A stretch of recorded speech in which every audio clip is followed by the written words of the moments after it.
with RimWorld on not a cult.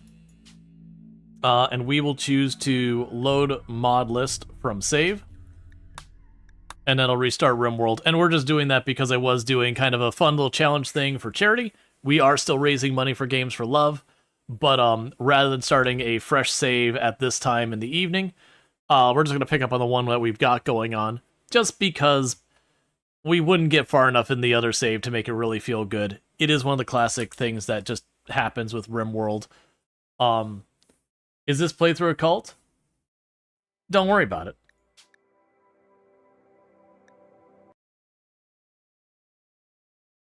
We're definitely... We live in a place called Not a Cult.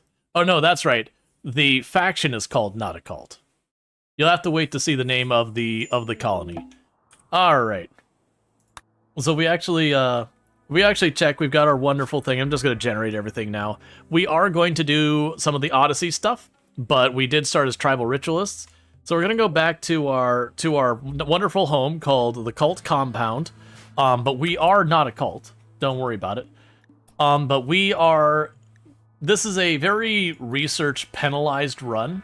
So if you look at what we got here, we've got our thing with follow, welcome to stream. We've got our ideology here, who has extremely slow research speed at 25%. We are also a tribal colony, which means we have a 50% reduced research. Yes, it does stack. So that alone is a 12.5% research speed. No pin, but you can join. Yes. If you do !join, you can put your name into a drawing where if we get a new colonist, we'll do that. Now, one thing that's fun about this colony is I am running the no research, which means we look at our research. I don't start with most of the research you normally have, i.e. like I don't have the pemmican anymore because we started with nothing. This is just what we've randomly researched. And then we also are running the semi-random research, which means I don't have control of my research. So yeah, the hats are truly terrifying for some reason. They're bowler hats. And yet the fact that I don't have electricity, I already have an unstable power cell. Don't worry about it. Oh, okay. The wolf attacked that caravan. I totally forgot there's a caravan there. Now I gotta remember what we got going on here. So Donkey Duff is the one in charge here. Now, this isn't like 500% naked brutality or anything like that. We are doing a bunch of challenge stuff, but it's a lot more... We are doing mods that screw with our research and all that kind of stuff. Oh, right. Yeah, we already went through that. But with the colony we've got going on, I've got some alpaca going on here for alpaca wool. As the fact that we got an alpaca wool armchair. But the main thing with this one is our research is nerfed into the absolute dirt. We are going to be ritualists, and we're going to be doing ritualist stuff. But the goal is to get ourselves up into doing space stuff and eventually roll credits on one of the endings. But for the time being, we are incapable of doing most things, so we are struggling. We just got electricity start researching by random chance, so once that's done, we are going to be able to start pursuing the anomaly and the grav ship, because I am planning on doing anomaly and the grav ship together, because I wanted to do that the last time and we just didn't. For the record, I have already scored a win in Odyssey, that we rolled crits and all that. Let's see. Oh, they'll just give me a heat wave?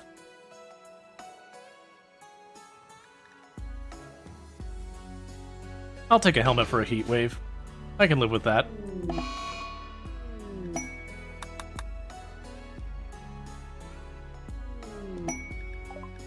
And apparently Cassandra is delivering money to my front door. That makes me nervous of what she's got planned. Go haul that back before it rots. Okay, so with a heat wave, we should be okay just in the mountain as is. Worst case, I believe we have passive coolers researched at this stage. Yeah, worst case, we do have passive coolers researched if it starts to get too hot. I am noticing where food is actually not in great shape. I think... Oh yeah, we're summer. We must have just gotten out of the flood season. We also have gill rot going on our tile. That is one thing I'm kind of learning with the tiles that have the river. I want just this one. Is I'm kind of learning that while you get the rich soil from the river's edge, you're probably just better off making it go beyond there. So you hopefully have some of your goods survive. Which is what I'm doing right now is I'm going to expand these out just a little bit. And it may not be enough to prevent it from getting killed by the flooding, but... Alright, and that's actually a pretty good size. Yeah, those other ones are fine. But basically the food one will just expand it a little bit to play a little bit safe. We got a boom rat. Wants a piece of us. Okay. Let's see, rice goes so quickly. If it gets destroyed, it'll come back quickly. Yeah. Well, that's kind of your pros and cons. Is when you look at all the crops in the game, every single plant has a pro and a con. Some of them are not as significant or relevant, whatever you want to say, compared to other ones. Rice is the fact that it's the fastest turnaround. You plant it, and it's right back up in no time at all.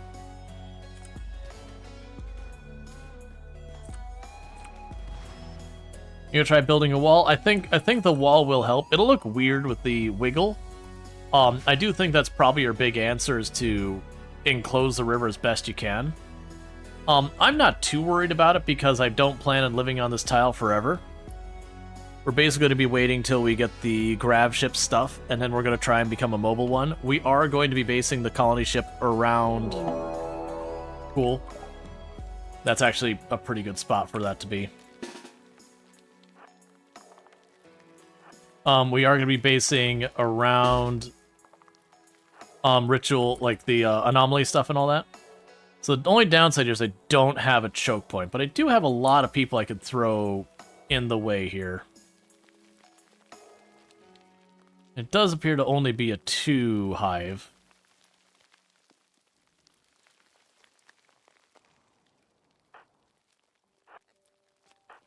Put you behind cover there. Get the kids behind a little bit more defense.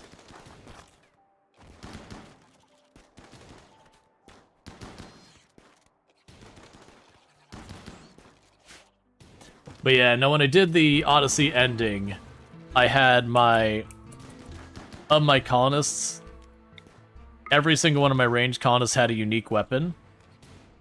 And it was almost all chain shotguns with extra damage.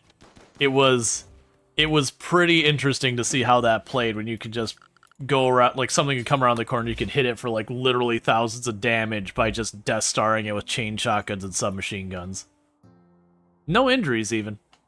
Nice and clean. Granted, in reality, you probably would still want to bottleneck that. I just felt pretty confident with the amount of damage we've got that I don't have to worry about.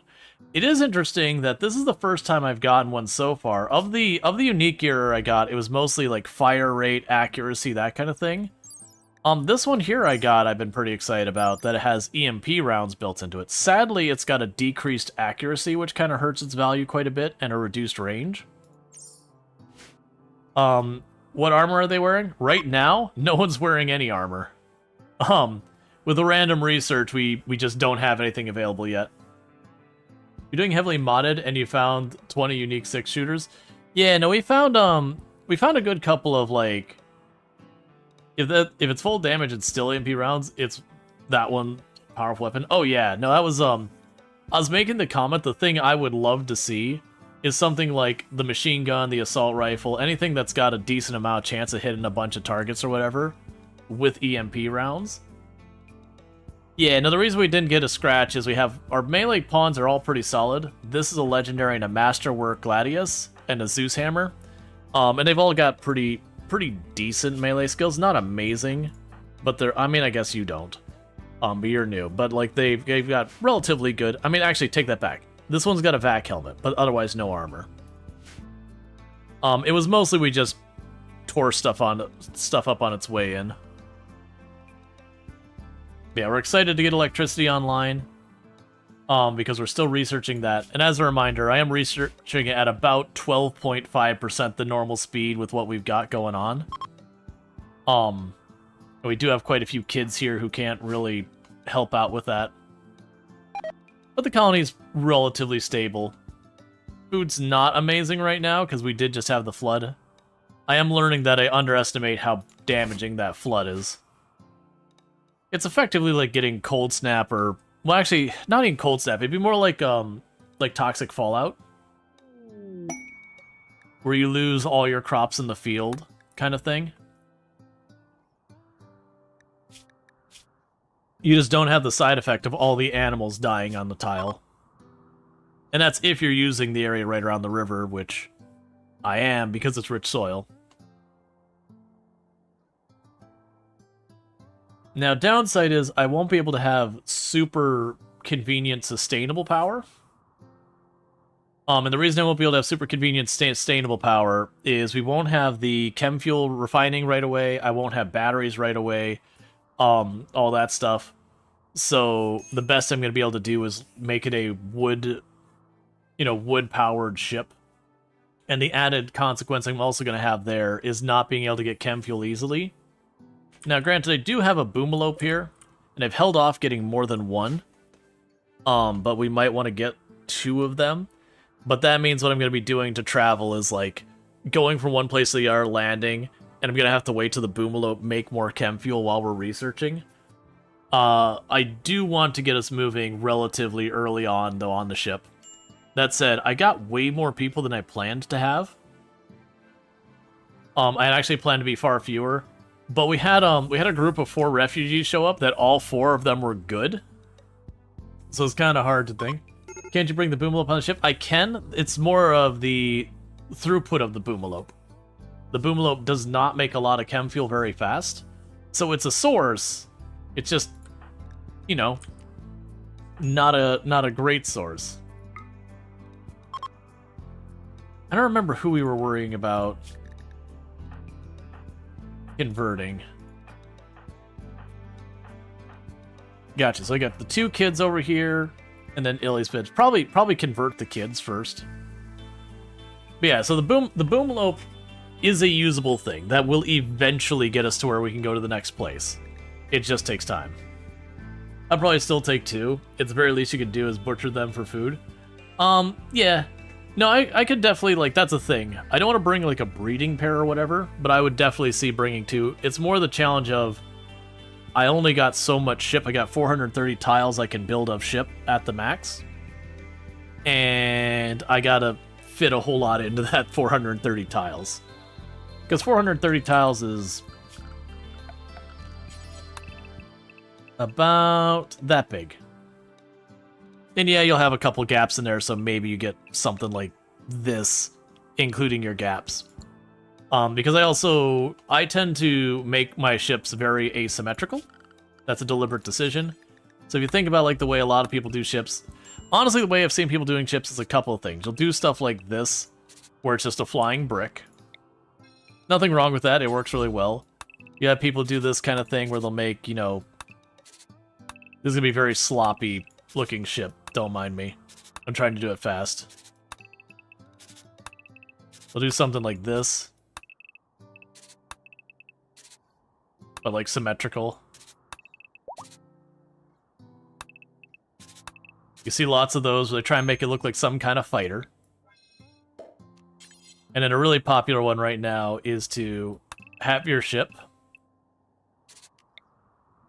You'll have an open spot in here for the engines. And then some way in there, and then make your ship basically a flying kill box. But my ships tend to be like this, where it's like, you got a section there, maybe a little spot here, maybe you got a spot here. Then maybe I have like a set of 2 little chambers off the side there. Then I end up having one down here. And then this side, maybe I've got something like this. You get the idea. It's very much one of those things that it's like asymmetrical. That's pretty cursed looking there. But yeah, aerodynamics optional. Exactly. You start with a brick, then advance to ship-like form when you have enough grab plates. Yeah, for me, I tend to do, like, again, the very asymmetrical thing where you know, I might have on one side, I've got like this spot that's just like all the engines and like a little cockpit, and then like off the side is like the main part of the ship, and then we'll have almost like these little ball things off the side that are like various rooms. Very, very much like NASA space station kind of. Just it's all tubes and tubes and big chunks coming off of them.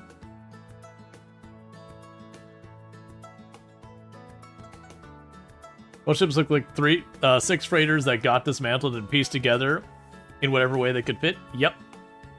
They'll use your spaceship to gather materials from over other tiles. Oh yeah, no, absolutely. Well, that's kind of the thing that there's a lot of people who the new scenario marks itself like, hey, this is like super hard. And it's one of those things that I feel is a very mixed thing. I think it depends on how you play it. It could be challenging or not. Because genuinely speaking, as far as your resource acquisition, the grab ship stuff is not hard. The place you can run yourself into trouble is like some of the engagements you can do can get you in trouble. Alright, no problem, Kelmer. You take it easy. Thank you for tuning in and all that good stuff. And I hope you have yourself a good sleep and all that.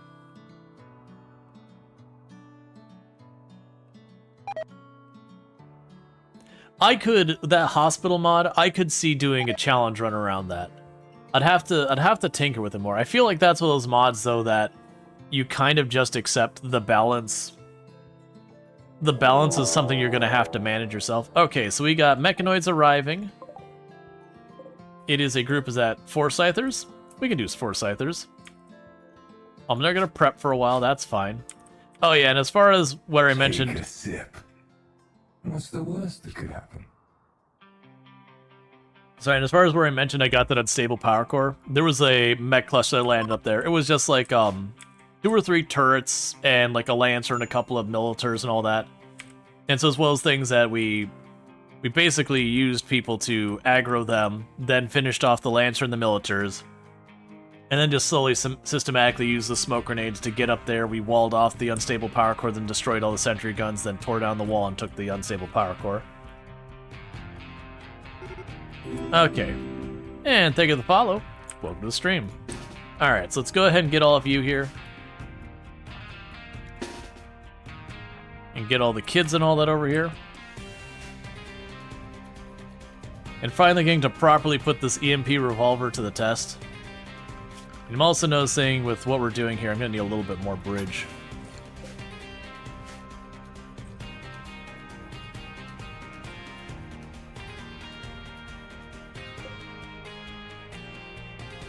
It'll also be really nice when we can start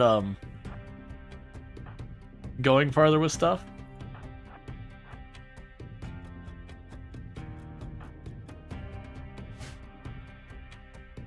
I need y'all to get in position faster.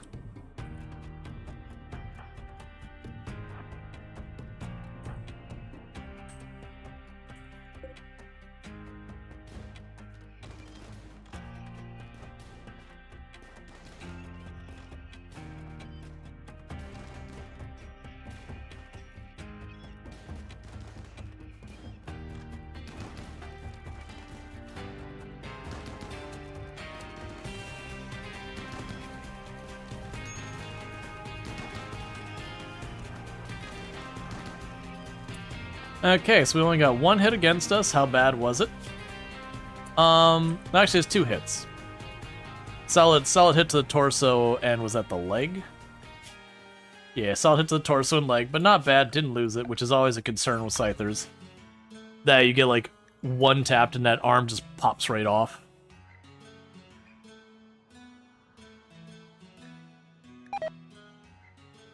Okay. Could you, for a chance, go to bed? You are bleeding a lot. And I do much prefer when the blood stays in your body. The Surgeon General also prefers when the blood stays in your body. We don't have advanced furniture yet, right? We do have complex furniture. Why are we not using the complex furniture? Oh, that's right. I didn't have the materials, specifically wood, we were struggling with And then we had just gotten that sorted, and I was starting to convert the bedrooms. That's right. You can stop sleeping on the floor. Right, so what we're doing now is we're slowly rotating out, being like, okay, this bedroom's gone, now you've got actual furniture, that bedroom's gone. Right. That was like right towards the end of last stream. Oh, and we already do have our grav core engine, we're just not doing anything till I've got the research. So we'll tell them to deconstruct that bed, because there's that bed to spare. We still need to smooth everything out. Was that waiting on someone? Do we have someone who's not in the colony right now? No, they must have just come back. We have our construction person back? Yeah, that's what it was. It was Max... No, was it Max Effects? There was someone... Stream goes until the donos are full? No. If I was going to do something like that, it would be to continue the stream, you must donate. Because, you know, going the other way promotes not supporting charity. Unless you actively are trying to be like, our stream is terrible, don't watch. At which point there's an easier solution than paying money for that's a problem.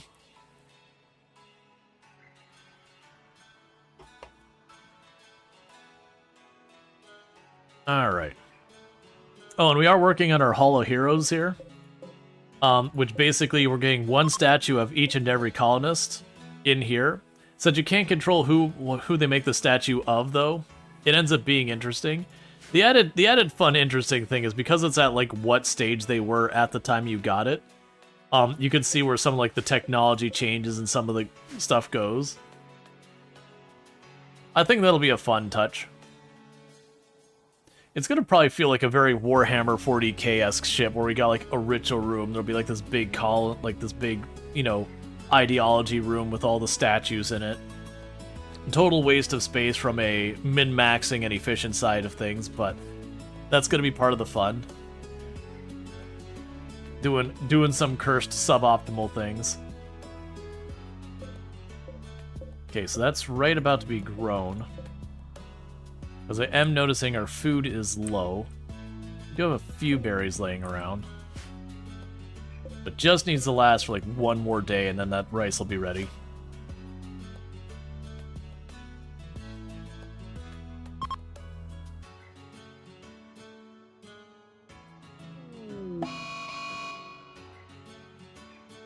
Oh good, we can have a heat wave with our heat wave. Hey, Kiddix, how's it going?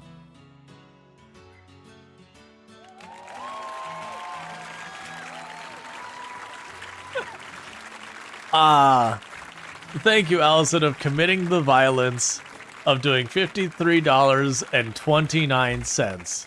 That way, anyone who is stressed out by not having a nice, clean, even number now must donate to correct it. That is the perfect strategy for raising money. Just to throw those numbers off to drive people in. Heatwave plus heatwave equals firewave? No, it actually looks like the one heatwave landed and immediately the other one ran out. Which I know you could have them stacking. I had tested 1.6. For those who don't know, Allison Adventures, absolutely fantastic content creator. Someone I highly, highly, highly recommend checking out. Plays a lot of Project Zomboid among other games. Definitely a fantastic person, friend of the channel and all that stuff. So absolutely go check out Allison. Really good times there. But yeah. But no, and again, thank you so much for supporting Games for Love. My brain keeps... I'm used to shouting out Doctors Without Borders when I'm playing RimWorld, because that's what we do for the hot potato.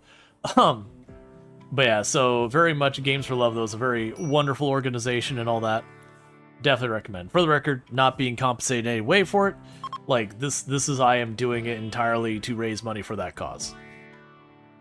Like, and to be clear, I do still benefit as a content creator by the fact that people want to support charity and they show up for that kind of thing. But the point is, there is no money happening between me and the charity.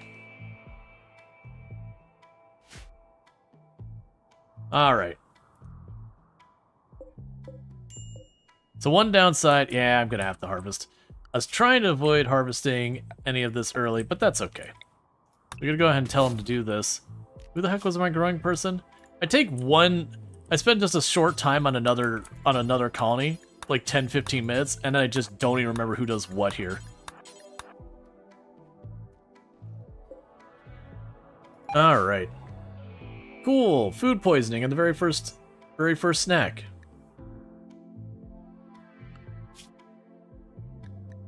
Right, that's right. We had other people doing stuff. Okay, you're harvesting dye. That's not what I'm looking for.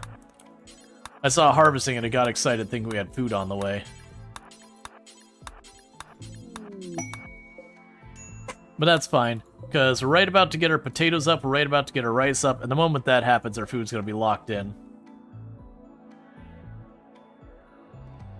Dougie Diana sounds like a streamer chat name? Yeah. All of these are viewers. Every time we get a new colonist, we do a drawing. So you do !join to put yourself on the list. Normally I have that posted on the top. It's just today because we're raising money for charity. I've got the charity posted up there instead, so I could really only have one that's particularly visible. But what'll end up happening is we will then draw a name from the people who joined that to be the new colonist. You know, and the only rules we have is we only let one person's name be there one time. Why don't you have a weapon? Where did your weapon go?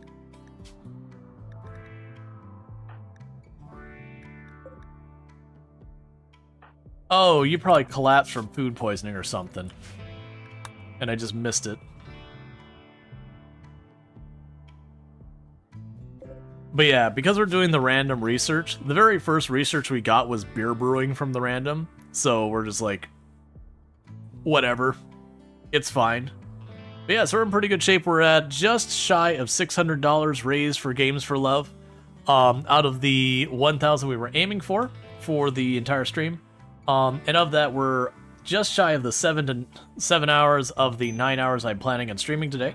So a little bit behind hitting our mark, but it's always one of those things that a lot of times near the end, you'll have a bunch of people try and, get it across the finish line and all that. So I'm feeling pretty good.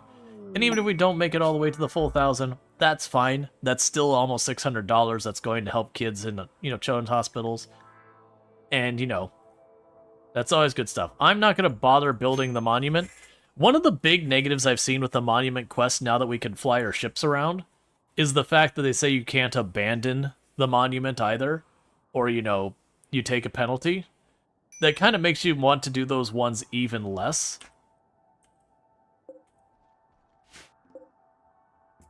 Alright, so we've got people who are still hungry.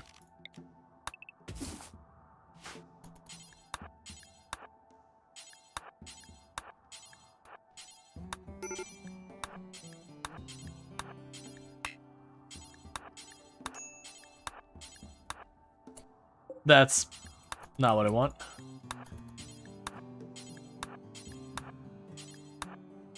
Just trying to pull up all the rice we can. Just enough to try and tide us over until those potatoes pop up. Problem is I actually have a lot of colonists here.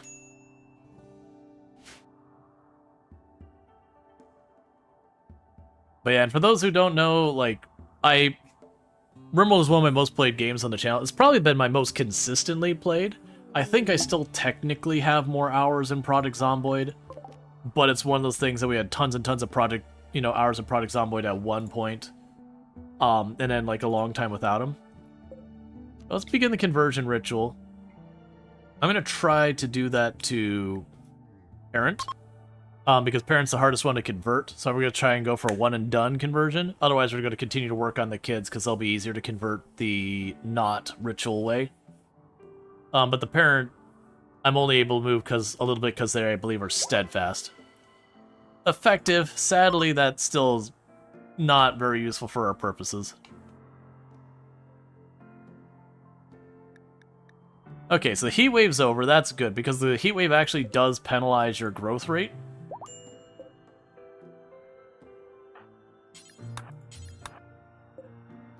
Yeah, those are all at 92% or so.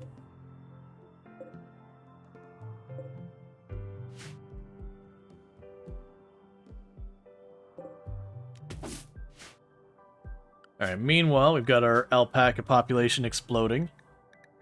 Which basically, if the food gets too low, I just go like that. And then again, influx of food by knocking the alpaca population down just a little bit. It's part of the reason I am kind of letting them go over the top. Oh yeah, I forgot that we got mailed a bunch of skulls.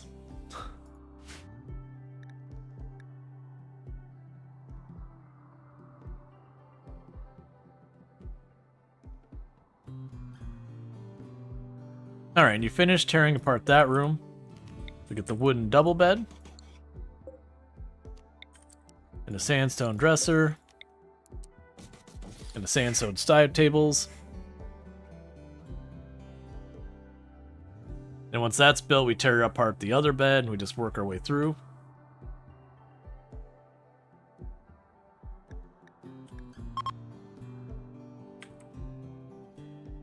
Alright, so our cooks should work on getting all that stuff made. Get some more meals. Okay, and we'll set that back up to 20. We just want to knock the population down for a couple more meals just to get like one more. Ah, there we go. Our potatoes are ready to harvest. So that means we should be past the struggling on food. And we do have where this is telling us I have another role to fill. I'm choosing not to. That's not our main ideology. We're just trying to convert them. And that's because we brought in a whole group of refugees that pretty much all of them wanted to join us except the parent. But I was not going to turn away a brawler who is steadfast when I needed a mining person and they had medical. Okay. Nutrient paste is what it rolled next. I'm not upset with that. It's not really what I wanted, but at the same time, nutrient paste, that'll be useful for when we build the ship. The downside is we will take a mood penalty for nutrient paste, because we are not shipborne nor transhumanist. But as far as compressed space, nutrient paste is not terrible. It's fairly efficient on the food side. But all in all, it's fine.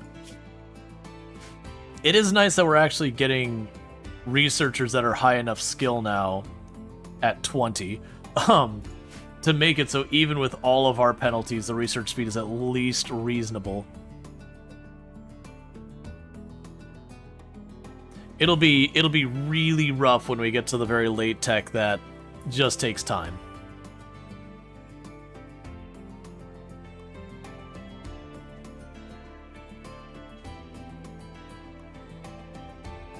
Okay.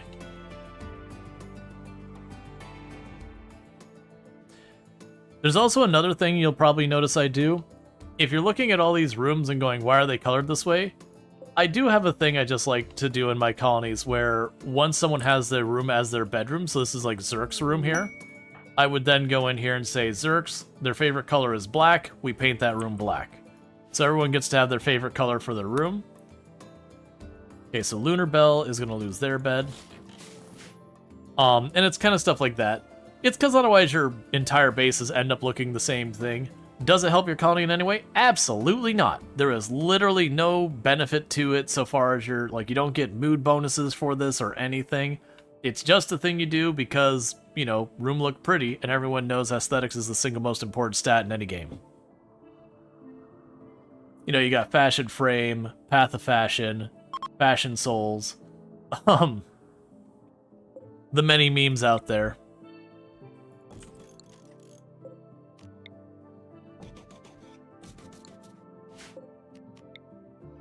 Project Fashion. Let's see, why is there a ring in the blue room? Oh, because it's a couple, so there's two different favorite colors here. So one person's favorite color is that one, and then the ring is the other one. Doesn't that raise the beauty of the room or impressiveness? I don't believe so. Two? Nope, same beauty.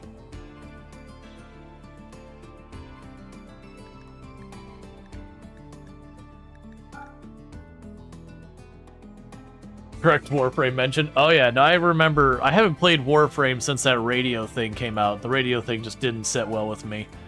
But I used to play that game a ton back in the day.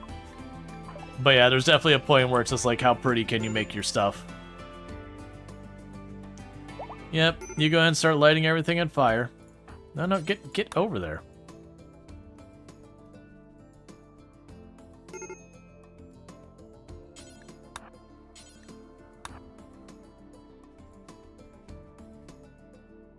There we go. Yeah, and I've done it different ways. I haven't done the checkered pattern. I tried that once and it looked pretty bad. Now granted, this is deeply upsetting right here, where that one is graphically glitched. That's deeply upsetting. And that's been through multiple, like, days of loading and all that.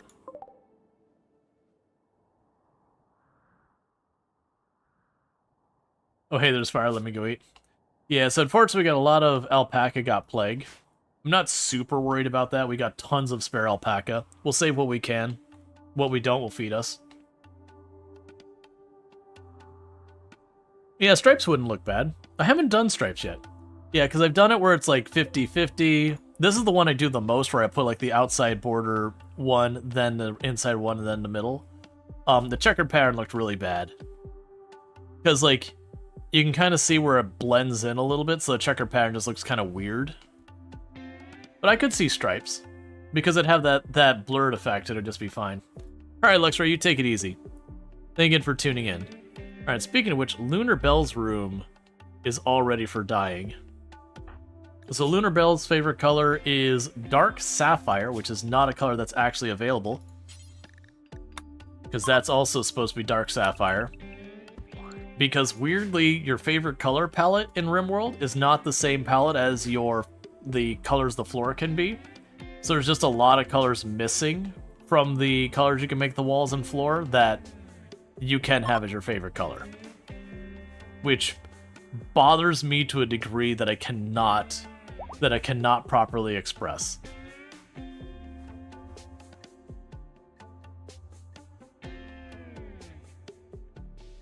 I genuinely don't know why they did that. Graphite meteorite, that's fine. It's just a weird decision. I'm also a little curious that we replaced that bed and then Donkey Duff took that bed. And I thought we had beds for everyone.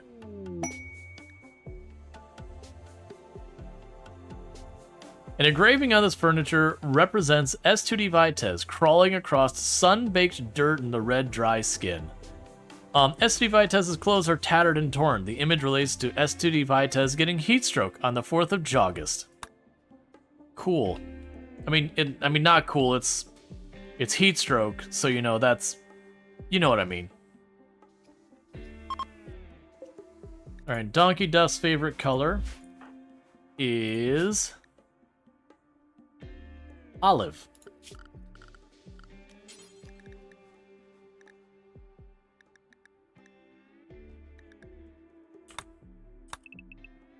Or like another interesting thing is the colors don't match. So Duck Diana, that's supposed to be orange. That very light tan color here, that very clearly not orange, like it's a very, very light tan, almost like khaki or whatever. That's marked as orange. But then if you go here and you choose orange, like that is orange. Like that is some proper orange. For whatever reason, they're just a different palette with different names. And they did improve it, because it was a thing that it used to not give you the name of the color when you moused over this. So you were just trying to be left guessing. But for some reason, those two palettes just don't match up at all. I kind of wish that was one of the changes they made in 1.6. They're like, hey, we just made our palettes match. No farther details.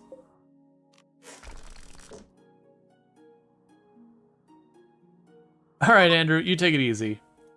It was supposed to have a black column on the left side of the screen.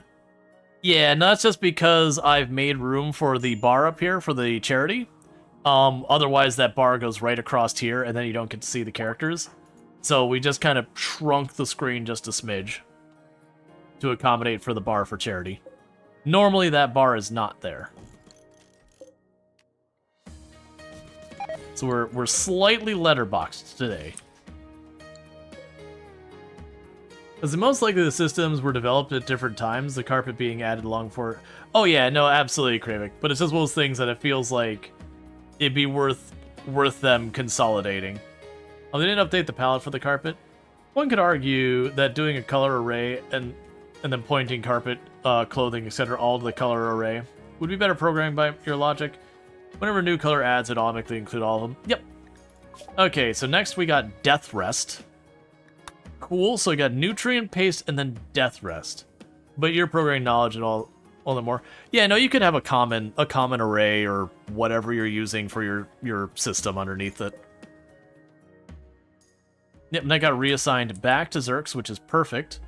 So Zerx, your favorite color is black. You know, make the exact same joke I made last time, which is, and Zerx goes, I am the night. And everyone groans and rolls their eyes just a little bit.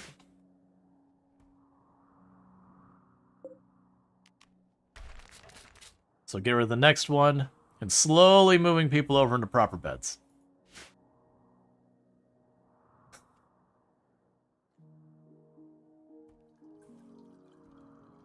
That's, when I got the first 3 rooms, and the favorite colors were black, it was like black, light gray, and white. I'm like, come on, man. The least you could do is actually choose colors and not neutrals. Have a little spice in your life. Throw in a green or an orange or a purple or a tan or at least something. That's like going, what's your favorite color? Oh, it's beige. I love beige. Which is totally fine if your favorite color is beige. But, you know, it's not a very exciting color.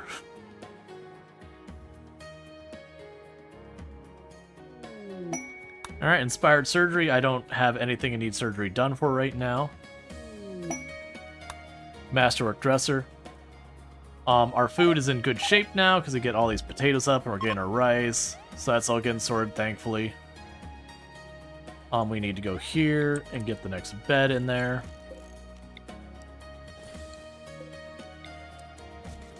Oh, and when it comes to later statues, we take the first statue that is not an original. So like, you know, with this one being here of Donkey Duff. When I get my second statue of Donkey Duff, I'm going to Donkey Duff's bedroom and using that as the decoration for Donkey Duff's bedroom. So that you can all awkwardly have a statue of yourself in your own bedroom. It's definitely not weird and you shouldn't question it.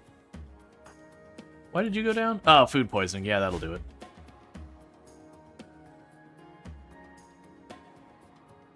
Because that... I can only imagine. You start dating someone and it's like, you know, the first time going over their place... And, you know, they go and they show you their bedroom or whatever, and there's just this big, like, life-size statue of themselves, like, in marble in their own bedroom. And that's gotta be one of those things where you sit there and go, I really don't know what to do with this information.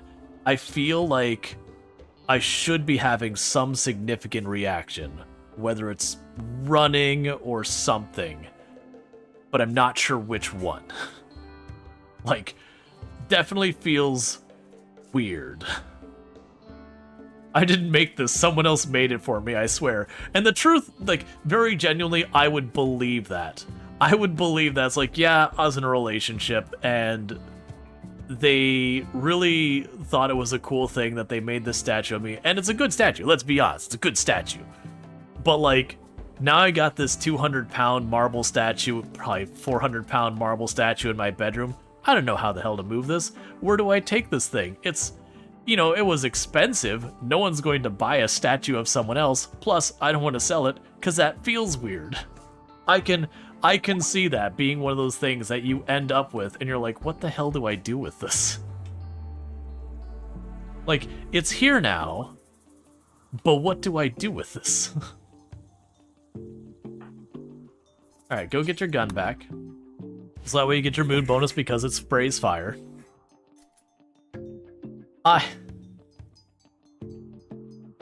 Wait a second.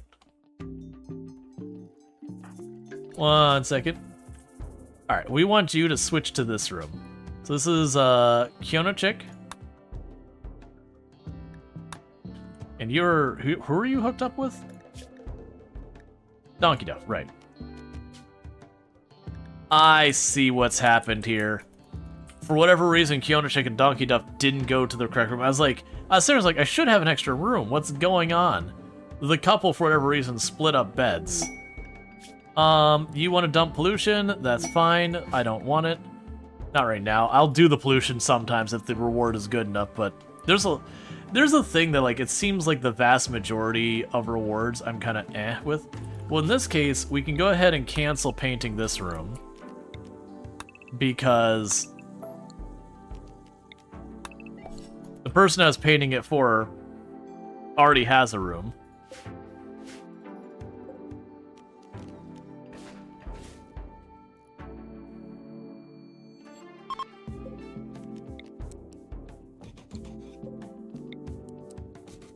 Okay. And thank you for the follow. Welcome to the stream. Yeah, so we're doing the slow process of getting everyone their own beds, no longer sleeping on the floor and all that. That'll help out with the moods. It'll also make the rooms more impressive and have more wealth and yada yada. Help with the moods. We're slowly stockpiling more beer. Yeah, Kanahaka's our artist, right? Right, yeah.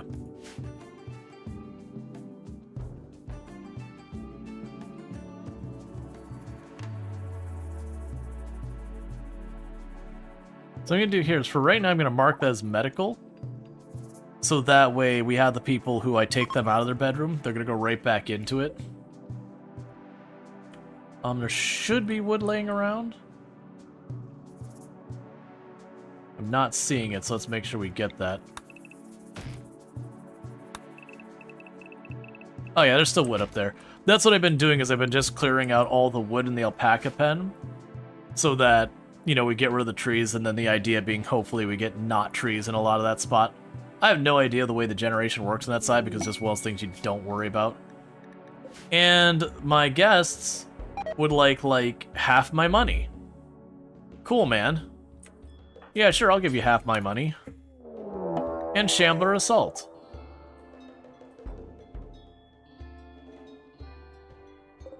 Well, that's actually a pretty... Oh, there's a third group.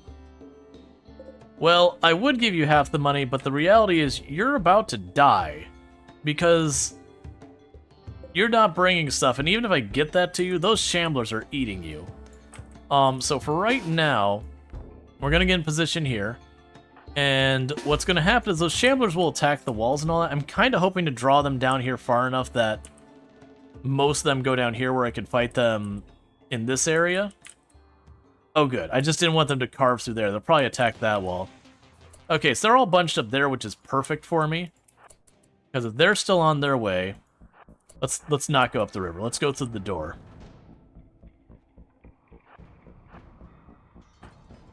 So I'm going to go here and do that, get everyone else to swarm in behind. We want to pop this door as fast as we can, so we can spare our base as much damage as we can. Because the Shamblers don't like to aggress, and you like to try and smash their way directly through walls. But luckily these ones we were close enough, we aggroed over.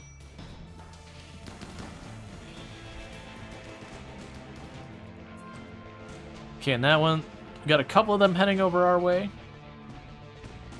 They got a bunch going up there. They're probably going to break through there before I manage to get in position. Are you? That's annoying.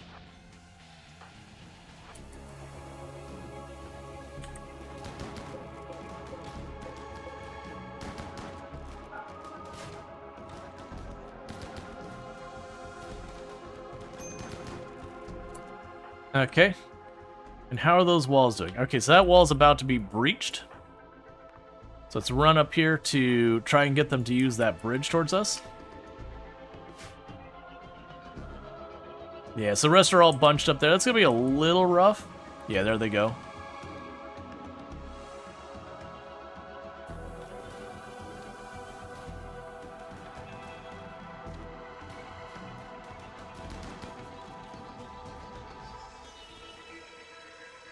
Where are you going?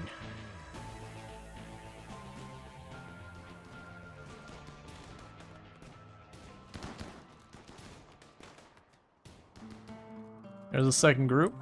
No, where are you go? Oh, you're going after the, Well, I hope you can handle 3 by yourself, because I'm worrying about my own, and then I'll worry about you.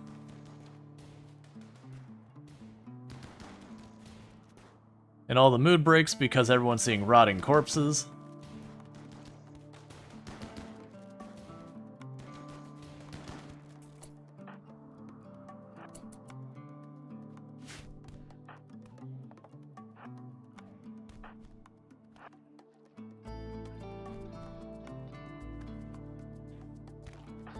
I'm gonna run them all up here.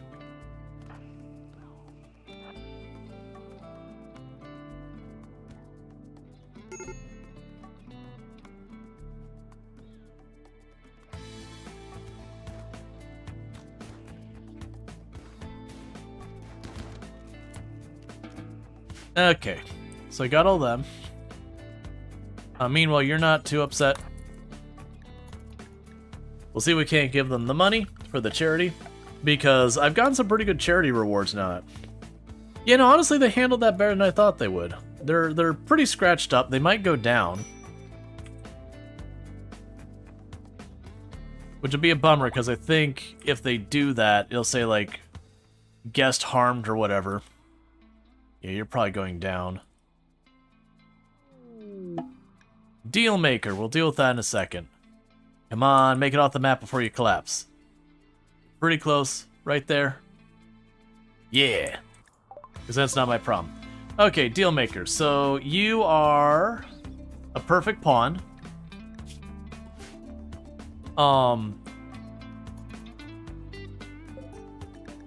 Yeah, perfect pawn.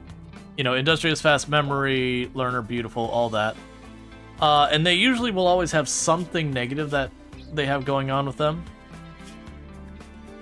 Okay, and everyone's already patched up. Alright. Now, normally I'd be like, yes, I want a perfect pawn.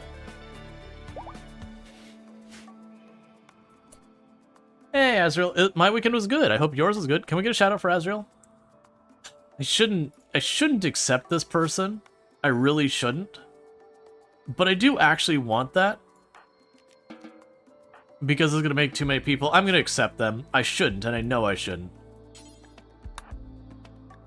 But for those who don't know Azrael, absolutely fantastic content here. Plays a lot of like simulation games, that kind of stuff. Someone I definitely recommend checking out. But like if you're into games like Farm Sim, Euro Truck Simulator, American Truck Simulator, anything like that, you can find it over there, and it's a good time. Very chill. How's RimWorld? It's doing good. We did a really weird challenge run thing earlier today. Not challenge run, that's not the right thing. We did a really weird one for charity. We're raising money for Games for Love. And it was a lot of fun. It did eventually get utterly cursed and the whole thing. What's the matter of having too many people? So there's a lot of things in RimWorld based around your number of players, or number of characters. In this case, though, what I'm more worried about with all that... Sorry, I'm just checking weapons real fast because I don't remember who had what. Yeah, you got a poor one, we'll grab that. But we're also planning on doing the grav ship. And when we start the grav ship, I'm going to be restricted to about this big, give or take. So shoving like 20 people into a thing that size is going to be kind of hard to manage. But the thing to know about RimWorld is when it comes to the events you get hit with, that there's a couple things that lead to how severe they are. And that boils down to the biggest one is your wealth. That by default, your wealth is one of your main things that determines like what severity of events you can have and even what events you can have. You can actually have it where you won't get stuff like mech clusters if you're below a certain amount of wealth. But then the other factor is stuff like your number of pawns. It'll actually scale up the difficulty of stuff based on your number of pawns. And so if you have a bunch of really terrible pawns, you're in really dire strait because the attacks you're going to get are going to be way more severe. Now, Wiltier is not a bad pawn, which is why we did accept them. The other thing to watch out for before I forget, you will not be a doctor and you will not be a cook. And there's a reason for that. They are a creepy joiner. And what creepy joiner means is it's the anomaly thing. One of the things that creepy joiner can have is a creepy joiner can have where they are, I actually don't even know what I want you on. Creepy joiners can have where they have mech horror infection, which means they'll attempt to spread that around, and the primary means they do that is through doctoring people and through food. That's no longer a medical bed, that is now Wilt's bed.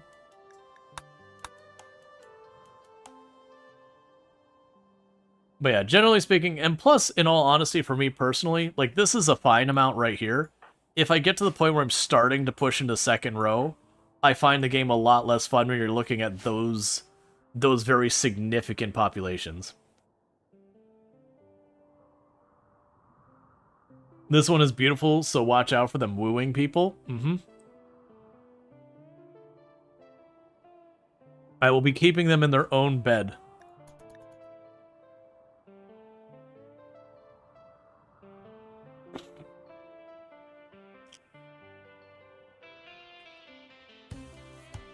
Can villagers reproduce to make more characters if you're running the biotech DLC? At least after 1.6, a lot of pawns don't drag the game to the PC anymore. Yeah, no, it's not a performance thing. What I'm talking about here. My concern isn't about the performance. That was definitely used to be a thing as well. For me, it's more when you start getting that many people, it just becomes a lot more annoying, aggravating, frustrating, whatever, you know, insert your words. Oh, I don't need to kill all of them. To manage, it stops being something where you actually have as much of attachments on the individual. Oh, there's still holes in the wall, that's right. You haven't had a chance to fix those. We just had a Shambler Assault. But it starts to be a thing where you kind of just let them kind of do their thing, and they end up fighting each other and stuff like that. And you can get it well set up where it practically manages itself. But it is just one of those things for the way I like to play RimWorld. Once the population starts to get too high, it starts to be a thing. Now, granted, when I've done stuff like the whole tile challenge where you try and build your colony so it takes all of the in-play area, and for those who don't know what I'm talking about with there, if you ever go to build something, you're going to notice there's like this little white border. I can't build outside of it, but I can inside. So the whole tile challenge is to use up every single tile inside that area in a meaningful capacity.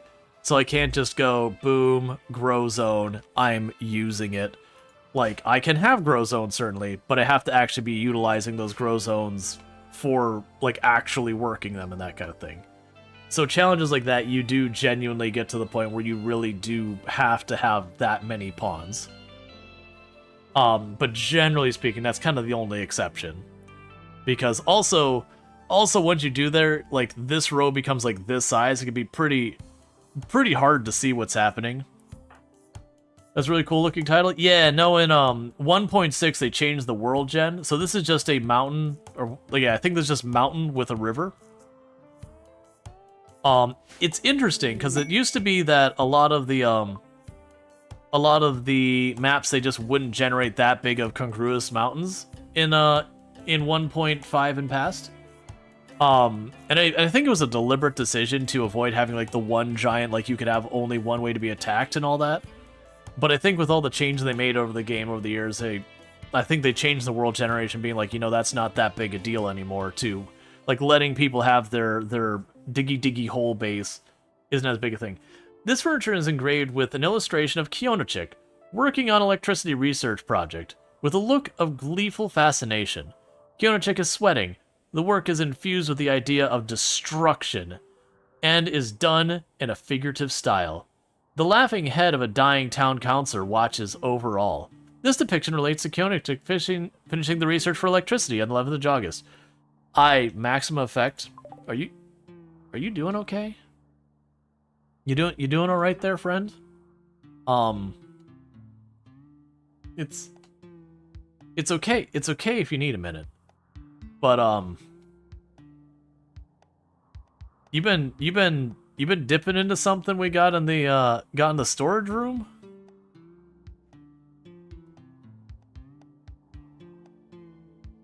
Like, I don't know what led to this art, but it definitely feels like somebody should be talking to somebody about the creation of this art. It might be fine.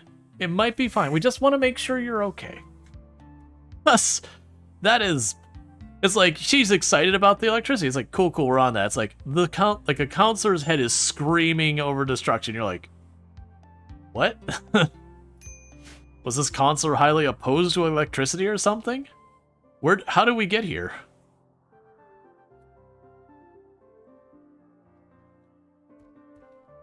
Wait, Zerx, were you the one who wanted the room that was... Who doesn't have a bedroom right now?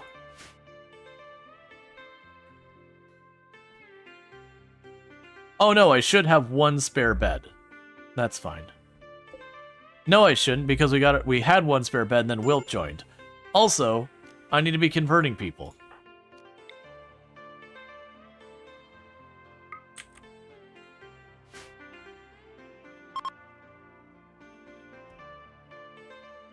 Yeah, I'm just gonna kind of wait till night comes by. What is your problem, by the way? Observed corpses.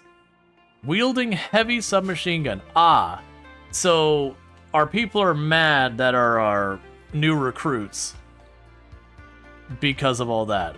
And then because of all the rotting corpses from the zombie assault. Or shambler assault, whatever. It's like some of the arts are crazy to think about. Alright, Zerx has become an adult. So we get to set yourself to have 3 things. We are going to make you have shooting. We're going to go ahead and make you have social. And we'll add cook as a backup. You're probably not going to do it.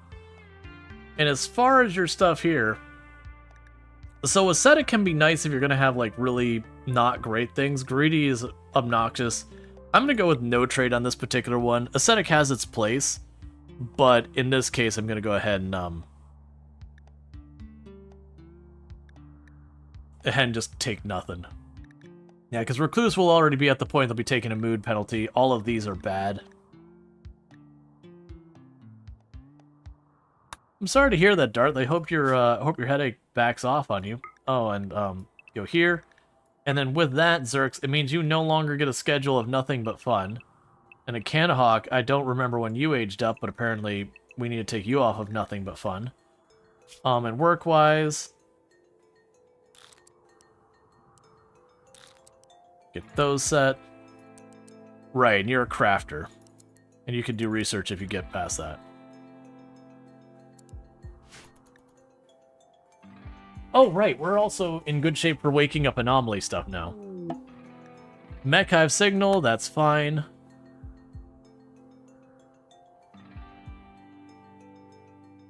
Okay, and there's Illyspin. Illyspin's favorite color is dark orange. You have a growth moment on you. I'm willing to bet dark orange isn't actually a color we can choose. I'm gonna just pretend orange is dark orange and move on with my life. S2D Vitez is aged up. Okay, and this is your first age up at the colony. We're gonna give you shooting so you have some type of thing. I'll give you medical because I always want more medical. And I'll give you plants, I think. And as far as the stuff here, kind is amazing. I like kind a lot.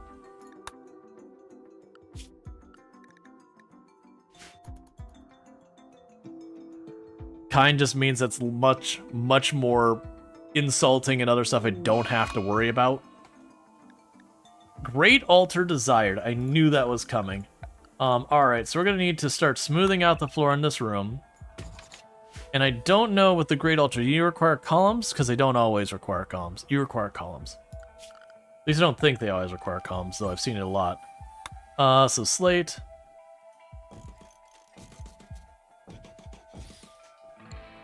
Okay, we'll get those in there.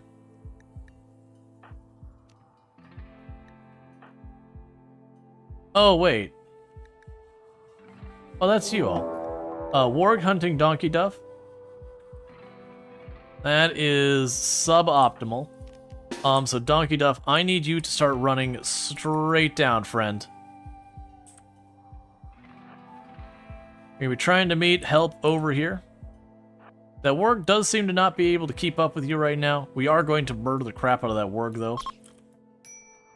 Generally speaking, once I have an animal hunt one of my people, unless I can't really handle it at the moment because, you know, everyone's got food poisoning or something. You know, naked brutality, people have food poisoning, you just lock the door and pray it stops showing up. But usually I'll go out of my way to kill any animal that hunts other stuff, because I just assume it's going to keep happening again and again.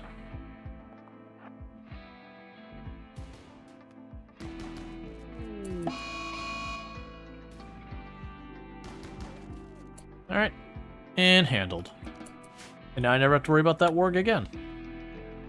I also realize we're slowly getting that anima tree up, which is interesting because I don't think we have anyone scheduled to meditate at all. They're just doing it on their own.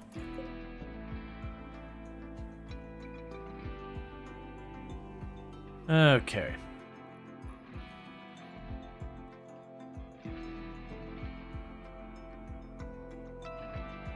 Yeah, it's gonna take a while. We got that room set to be dyed.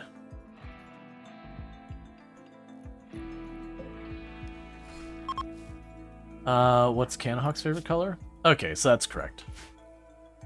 So we'll tear apart maximum effects bed. Get our next bed built.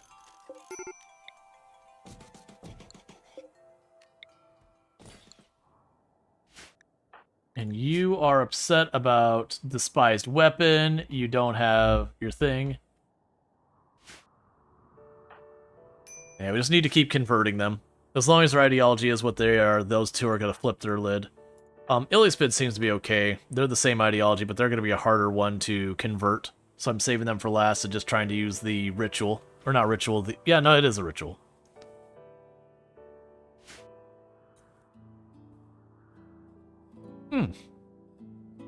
I just remembered. I made the whole comment, I was like, alright, we gotta wait to do anything with electricity. I don't have power I can, like, keep going. I've got an unstable power core in the closet. It's not gonna be able to power much, but it is quite literally power that just doesn't have maintenance.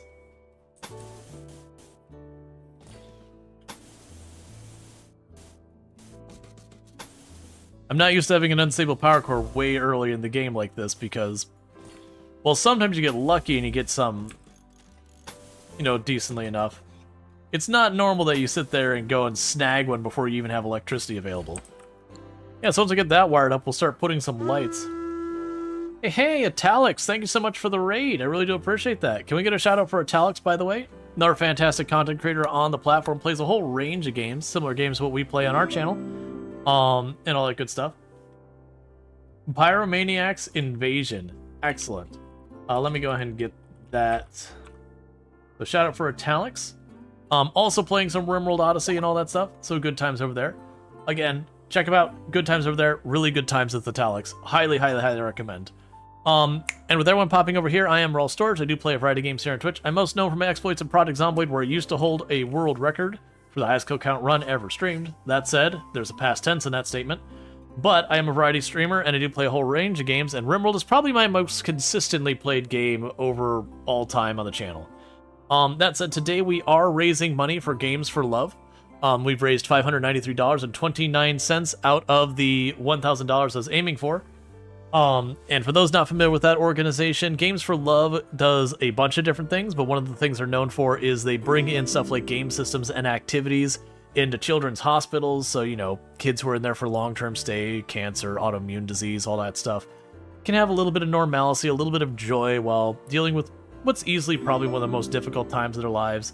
And it also does help out a great deal with the likelihood of a positive result of those treatments. There's a well-documented correlation between people having, you know, good state of mental health and better success in treatment.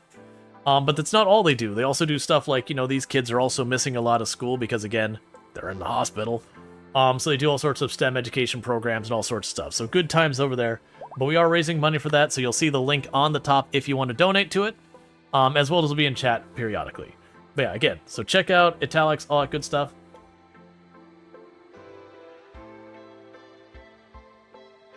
I am missing context in that one. But yeah, so how was your stream and all that? And if you got a raid and run, you're good for that, but obviously you're welcome to stay and all that stuff. But how was your run and all that stuff? Please shout me out the window so your neighbors know. Randy killed you with iguanas. Yep. I think the worst I had for just an embarrassing finish was, there's like all sorts of awful stuff to begin with. And I had one colonist manage to get up and walk away. And as I was walking into my base to save my pawn to like start recovering, made one squirrel standing by the door of my base go manhunter, who, just went nip just once on a pawn who was like on their last limb pain-wise and knocked him so that, everyone died. And it was definitely like, all right, Randy, I get it. You're done. Lob went out in a blaze of glory. Gotcha. Caver is pretty good looking? Yeah. So we're doing a bit of a weird run today. So first of all, I started the run where I was actually doing a colony that was a hospital using the hospital mod, which was fun. I will warn you, it is a really cool mod. The scaling on it is bananas, as we were getting 30 plus patients at a time, and I could not make the food or medicine with like remotely fast enough. where just 30 patients showed up all with plague, and you're trying your best to save them. And we had a lot of fun with that, but eventually it did fall because everything imploded. But this is the colony we've been doing for about 2 streams now, I believe. And it might look like, oh, you're very early game. We've actually been at this a while, but that's because we are a ritualist colony with the extremely slow research. We are a tribalist start. Yes, those penalties stack, so we're researching at about 12.5% speed. And I'm running the no research mod, so you'll notice even though we're tribal, I don't have stuff like pemmican and that. We've got a lot of it filled in at this stage. And on top of that, I'm also running the random research, so I don't even get to control my research. We walked up to Randy and said, hey, Randy, how would you like to be the director of research? And Randy, he said something about squirrels and underwear. We're not really sure where that was going, but he seemed excited, so we let him at it. You're incredibly invested in your run. You're so sad to hear that. Yeah, water wheel. Well, this tile, I can actually use water wheel. He always gives me water wheel on like a desert tile or something, but this time I can actually genuinely use water wheel, which means we're definitely not geothermal. I have a geothermal. I can use geothermal. Geothermal is acceptable. With our 12.5% speed research, it's gonna be a while. That said, I had this little guy here before I even had electricity. we had a mech cluster, and I managed to get it away from the mech cluster. So before I even had electricity, I had access to the unstable power core. It looks like they finally got the electricity wired up. Nice. So you're what, 400 watts? Yeah. So that's going to be running light bulbs is what that's going to be doing. So that way my poor colonists could stop running back and forth, constantly filling these lamps. But yeah, so as far as mods go, we're running very little in the way of mods. Most of my mods are around music. So making it so we have the entire OST available, that the music keeps playing, and that, you know, I could go on here and if people want to hear a certain track or whatever, I could do that. I actually haven't done any of that, but you get the idea. I also have a mod that shows both Fahrenheit and Celsius, so you know, whichever units you prefer. And all that stuff. Alright, deconstruct those two. Because I want to get lamps going on. I also have, like, with the OC Unlocker, like, for example, the track you're hearing right now, normally you can only get if you're far enough in royalty, you have a high enough tile. But it's kind of a bummer to not hear that music, because I almost never do the royalty stuff. But yeah, so our goal is actually to get the ship going and get all this going. Our colony is growing entirely too fast that we keep getting more people. You can't wait to see alignment plays. Let's see. Randy said the rules are like underwater and they're just limits that we should break from. But yeah, no, it's a lot of fun. I like doing weird challenge runs. I really like, genuinely speaking, if you're looking for a way to spice up your RimWorld in a way that's not just make it harder, you just want to make it different, consider the random research mod. It's actually semi-random research is the name of the mod. Because I definitely found over the years as I played RimWorld, I got kind of into the thing, okay, I'm starting with a whatever start, okay, well, I get complex furniture, clothing, stone cutting, then electricity. From electricity, if I've got a geothermal vent, I go straight to that. If I don't have a geothermal vent, I grab the battery. Like, you know, you've got these patterns you fall into. And with the random research, you'll be like, okay, now I've got penioxylin. Alright, I guess I'll do penioxylin now. Let's see, you've been going down the VFE tribals, actually, which features random research progression, about half of the mod. Thank you for the follow. Welcome to stream. Yeah, but it's one of those things like penioxylin, for those who don't know, that's this research here. It's under drug and then penioxylin production. This crap is super powerful. Like, very much, especially if you're on like a swamp or a tropical rainforest, it just straight up makes you immune to some of the more dangerous diseases as long as you keep it up. It's also a good way of deleting some wealth because you just trade away stuff to buy the Nutramine to then make the penioxylin. And with like the random research, it's one of those things, you know it's powerful, but you almost never prioritize it. But then I got in random research and reminded just how strong it is. And these days I kind of go out of my way for it because it's nice when, you know, you're on a tropical rainforest and it goes, oh yeah, malaria. did not happen because you're on pentoxylin. You're like, it's like that with our starvation would have been a run ender. All right, am I out of wood? I think I'm out of wood. Okay, who are the heck are people? I was doing that hospital run earlier, and just not even a full run, just like half a day on a different run, and me remembering what the heck anyone does in this colony is just taking me a while. Okay, a Muffalo has decided it would like to be food. I appreciate the Muffalo's contribution to the colony.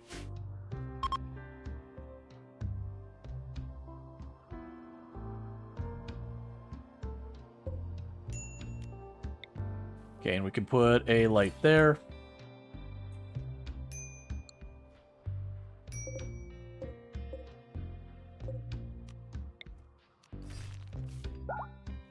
And I'm going to get rid of those lights. Because I'm going to put however many lights I can on the unstable power core.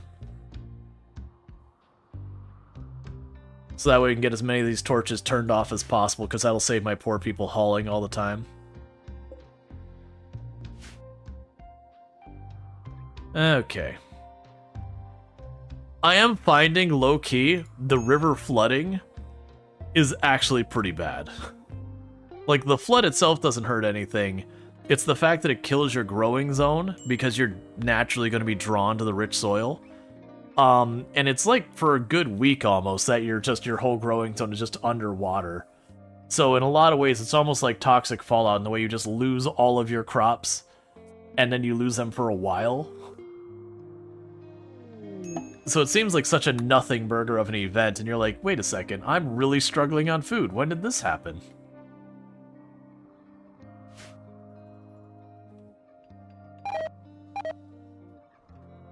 Now, and our alpaca meat is starting to rot because I don't have refrigeration and our stove went offline because of wood. And you are most social person, I believe. Okay, so take the crappy knives, I don't want it. Take our worn out face masks and our worn out children's clothes and that jacket that's not very good. That's already more than you can afford. And thank you for the follow.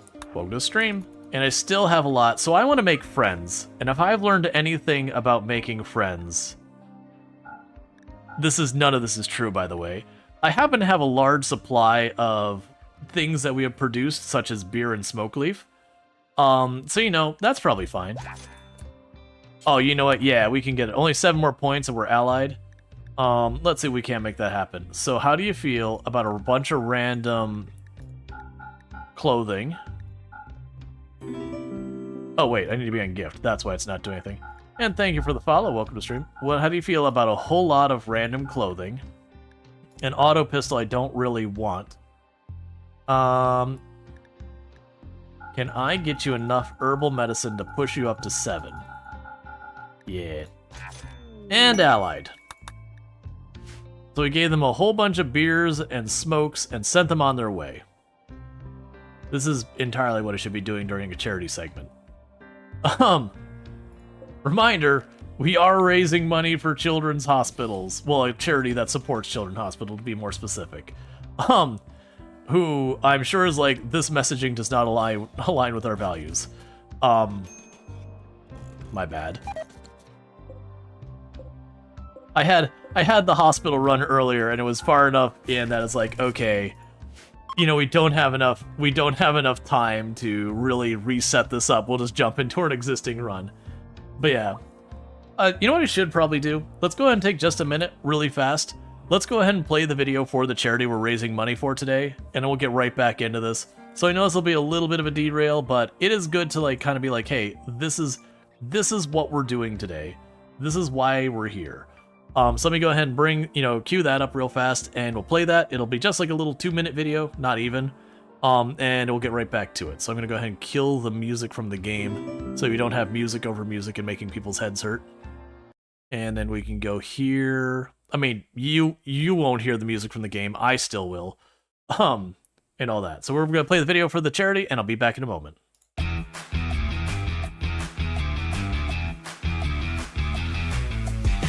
In 2018, Nathan and Crystal Blair's young son Eli was undergoing treatment in a Seattle hospital. Together, they decided they wanted to make a difference and ease the suffering of millions of sick kids.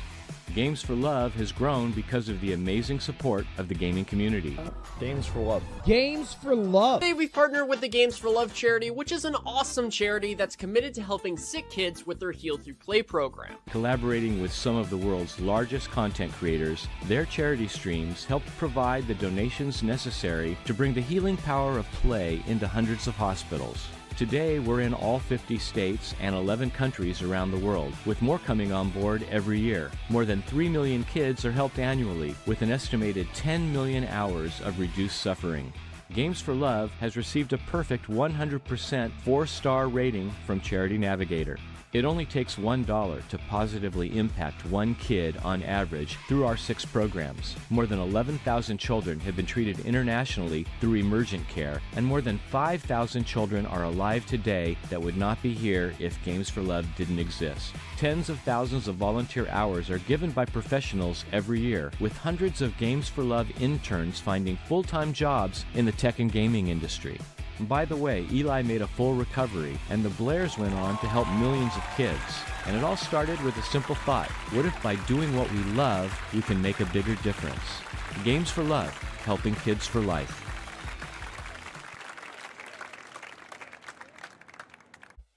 All right, so that's who we're raising money for. Is Games for Love, and thank you so much. What was the name there? Let me go ahead and get that, because I believe that was $100. So thank you so much, UFFDA, for the $100 for Games for Love and all that. I really do appreciate that. We're going to go ahead and pick up where we left off in RimWorld, but thank you so much. That puts us at $693.29 towards our $1,000 goal that we set for ourselves. So thank you so much for that. It's like, even if we don't hit the $1,000 before the night's over, it is still amazing. Every dollar does help, so that's going to go a long way. I really do appreciate that. All right, so you're gonna send planning an aerial assault on the camp. Oh, she wants me to provide people to attack.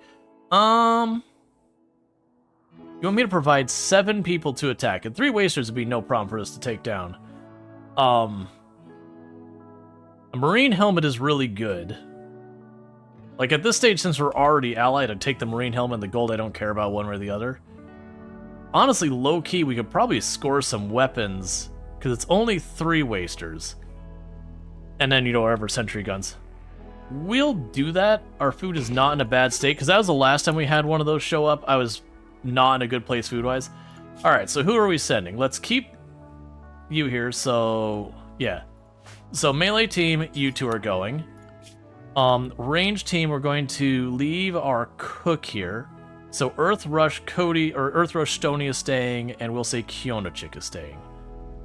So we need 1, 2, 3. I can't do that, so we'll go ahead and Kiona's going.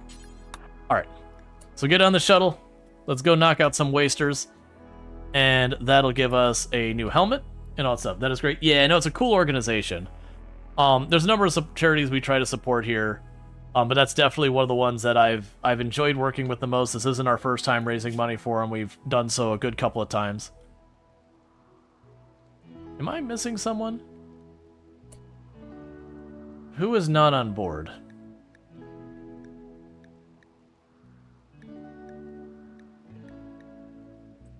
I need one more is the problem.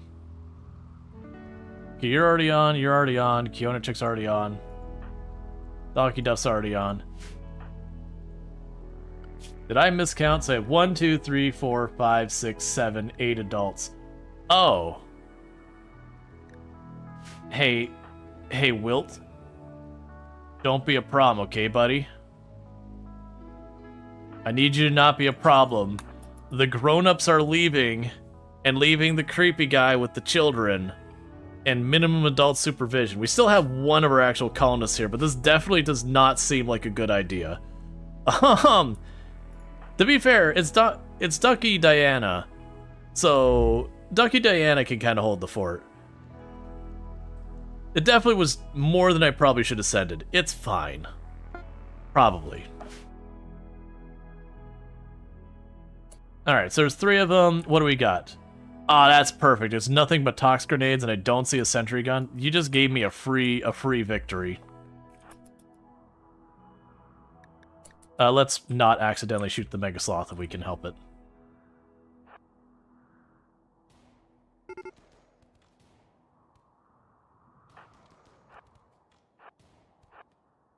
I'm gonna run over here.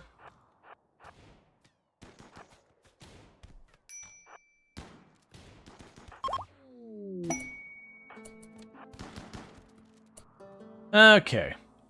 So what we're gonna do is claim all these doors real fast. Just make sure there's nothing cool in here. All of you are gonna run over there real fast. We're just gonna smash that solar panel. I'm not expecting to find much.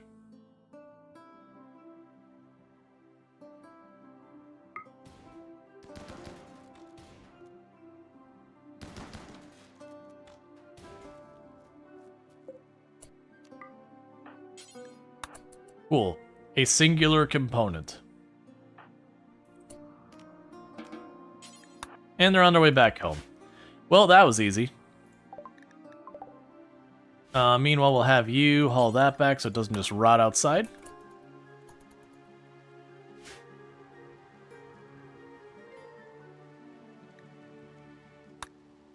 Alright. Considering they were gone for all of, like, 2 in-game hours, just however long it took to fly there, blast the place, and then come back.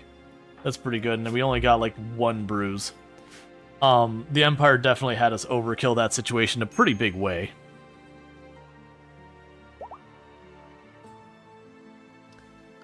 Alright.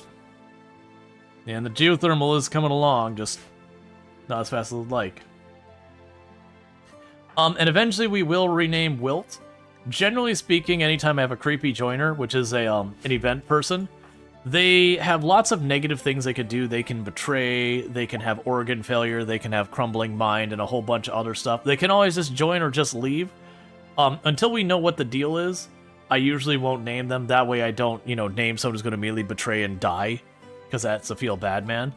But one of the things, and I don't know if it's 100% the case, I'm pretty sure from what I've heard that it's about 30 days or less that they will do whatever they're going to do. So usually I'll consider if we cross the 30-day threshold that they are just staying. Okay, and how are we on power? 100 watts.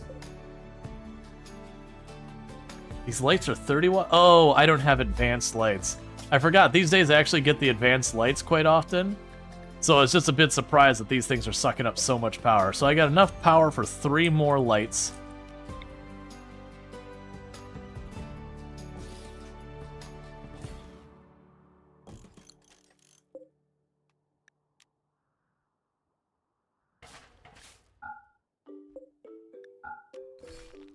Okay. So the 1 unstable power core is enough to get our power pretty far, but it is just 1 unstable power core. The good news is it never needs anything, so I don't need to fuel it, I don't need to repair it. As long as it doesn't get damaged, it could just stay in that closet in the wall, and I've sealed it off so no one can hit it naturally, and it should just be fine. Low-key, I'm very mixed about putting unstable power cores in the ship. I am curious with those, if you do the rough landing thing where it damages stuff, how big is the risk that it hits that and it triggers the unstable power cores to explode? Because that could be real bad.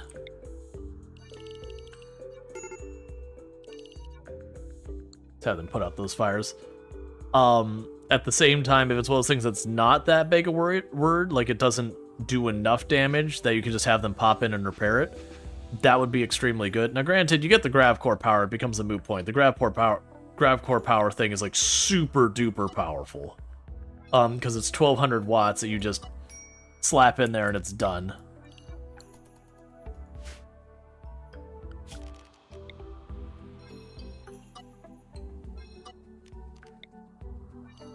Okay. So I got that fire out. Because yeah, that's when we did the... So I've already beaten Anomaly... Or sorry, no, I've beaten Anomaly too. I've already beaten the Odyssey ending.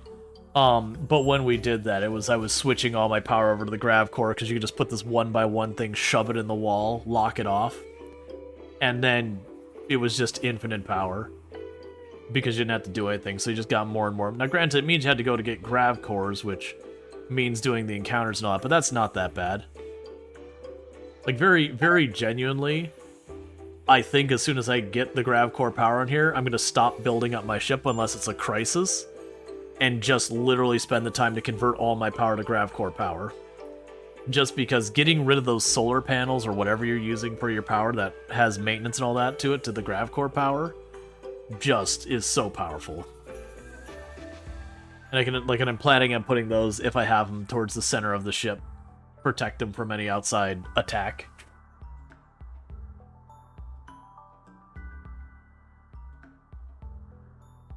Okay. And meanwhile, I've mostly got you crafting right now, which is fine. What do I have you set for? Cut bricks forever. Yeah, that's fine. As long as I got the big heap of bricks right there, that's actually what we'll do. Details, range. Put about there. That should fully cover that up. And most of this back here. So if they run out of stuff in range, they won't go after it. And then we can just have them haul brick back as able. It's one way to make it so you don't have quite as bad efficiency on your cutting your brick and all that. If you just leave them to do it, they'll run all the way down there, grab one brick, and run back. And for crafting, that's a waste of a crafter. Versus having someone who just is going to haul and clean, that's fine for them to run way out there to haul if they have nothing better to do, if nothing's closer. Posture check? Calling me out of my bad posture. How could you? That's so mean. How dare you be considerate of my health? Alright. Take a sip. What's the worst that could happen? Oh. It suddenly reminded me, I was trying to come up with different things to do for the charity stream, because there's some ones I've done in the past where we hit milestones and stuff. I didn't end up finding much, but my wife and I went to the store, and it's not going to be something that'd be like a good redeem, but we found this. So, it's mac and cheese, right? These are gummies. They're fruit gummies that look like mac and cheese, which is just a weird thing. So I was like, I don't know if I can make this work for anything, and I didn't come up with something.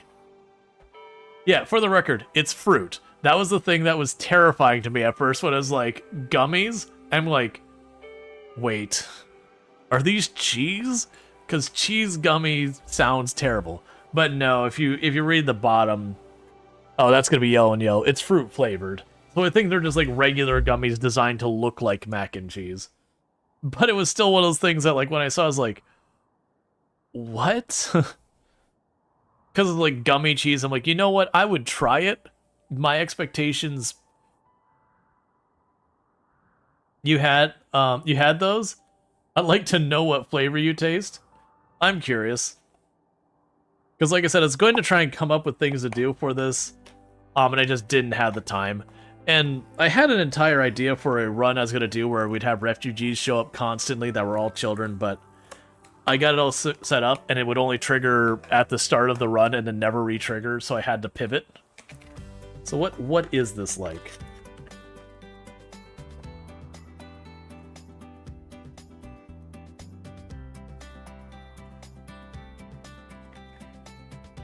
I mean, it's not exactly the texture of mac and cheese. It's got some squish to it, but it's clearly like a gummy.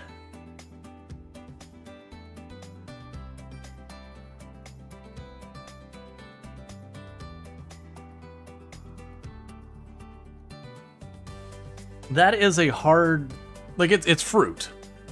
That is a hard one. It's like how fruit punch. It's like what fruit is as like it can vaguely taste like a little banana on it, but maybe like pineapple. It's really not clear what fruit that is supposed to be. It's not bad. It's good. I'm not considering just crunch on the, well, not crunch, chew on the whole pack or anything. But yeah, no, it's not bad, but it's definitely like, it's definitely got a hint of like pineapple or something. It is the fruit flavor. Yeah, it's like punch, where it's like not really any fruit flavor specifically. It's just kind of a vaguely fruit-ish flavor. Like, don't get me wrong, like punch, like drink punch that you would make at, you know, that you made for like high school dances or whatever. Those were specific fruits. But then the artificial flavor that is, don't. Okay, you're floor drawing. You're scaring me, S2D. I thought you were gonna go up and like cut the thing. You definitely got pineapple. Yeah, there's definitely pineapple in there. I don't think it's just pineapple, because it also had something that like vaguely gave it like a hint of banana. So I definitely think it's just one of those things that, you know, it's a chemical fruit flavor, it's a flavoring, and it's somewhere in the ballpark of like pineapple-ish. Like, it's not bad. They're definitely chewy. They're not, like, that's the thing. I looked at it and I'm like, I don't know what the heck is going on with this. I was gonna say, Keanu, you're standing pretty close to that. But yeah, no, it's just one of those things that I was like, what? I was low-key, I would try a cheese-flavored gummy. My expectations are not high. My expectations are very low. But I would try it. Because who knows, maybe it's good. I've certainly had things that when I first looked at it, it's like, I don't know about this. The one I usually bring up when that kind of conversation happens, when, you know, something cursed comes around, that's like, I would try it. Oh wait, you can just replace? I knew we had the replace in place for the walls. I hadn't ever seen like replace in place furniture. That'll be curious. But the one that I had was my sister-in-law. She has a dessert recipe from her family, which is Jell-O with cream cheese on it and shredded cheese on that. Which you hear there and you're like, Jell-O and cheese? What? But it actually works. It's got a sweet and savory kind of thing. Like, genuinely it's good. But it was definitely one of those ones you're like, alright, I'm gonna try it. They brought it over. I don't know about this. But no, it was genuinely good. It's got kind of like, you know, cheese has like a little bit of a salty, savory kind of taste to it, whereas the Jell-O is just sweet. Some people put bits of fruit in the Jell-O, ruining everything. I mean, what?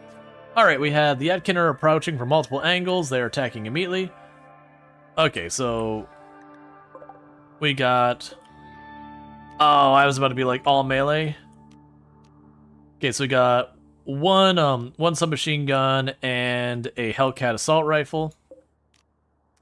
Got a light machine gun and a machine pistol. We got a guy with a revolver all by himself. So that's not my favorite.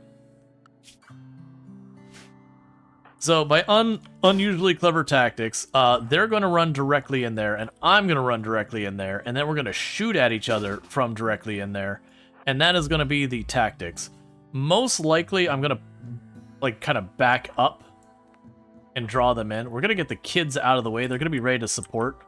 I'm hoping I can get there before they do. But that depends on if they're wearing armor or not. If they're wearing armor, there is a good chance we'll get there first. But it's going to be close. Oh, no, I think they're going to beat me to my own defensive point. I need to go and put the, put an area to slow them down so they can't quite run in so fast. And that way we also feed in one at a time. This is looking... Will I be there in time? It's real bad that they're arriving in a good, timely manner. So my hope here is that we can distract them with their shield belts. You don't have one, so get out of the way for a moment.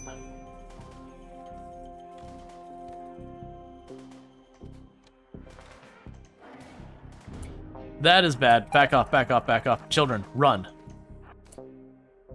That's actually a really bad position for that. That's exactly what I was afraid of. But luckily we're ready for this.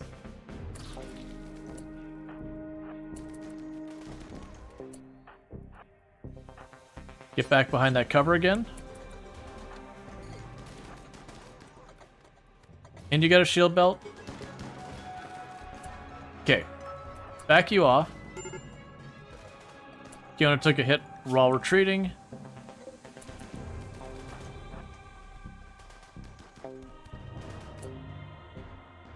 Alright. So what we can do here is Wilt, go rescue them. You two work your way around. Force them to leave their shield.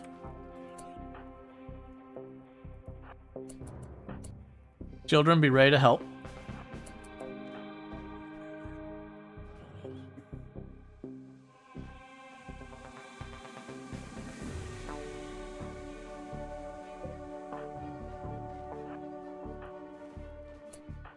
Too early? Too early? Bad timing? Get back. That's not what we want.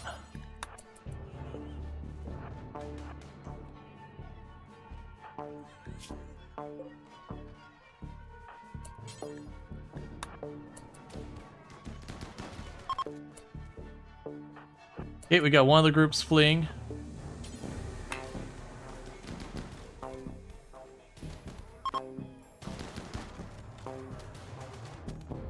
Please, for love, please knock him. I forgot you're back there.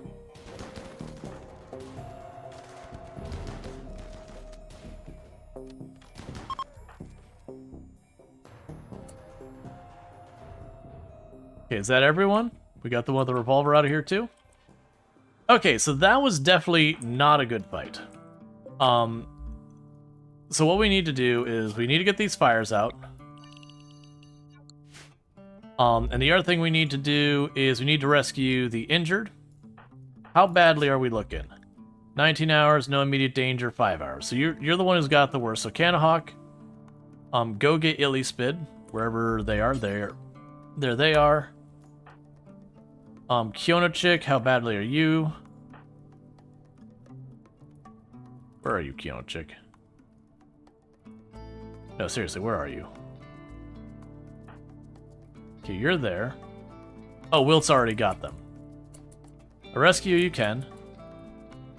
Children jumping on that fire. Good job, children. Yeah, so not a very clean fight. I need to get that set up. So there's a couple things that got wrong with this defensive point. Of course, we knocked the ones that don't have armor. That's fine. I need to go and make it so there's at least some run up here, so you can slow them down a little bit to get one, you know, get them to come through by one at a time.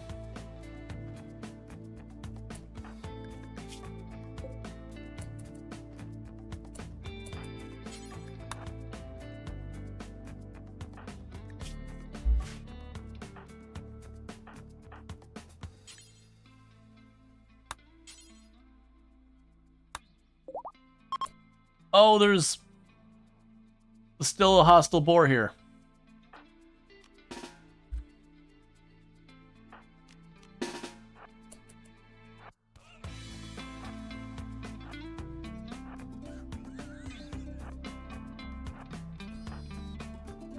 Good stun? Okay.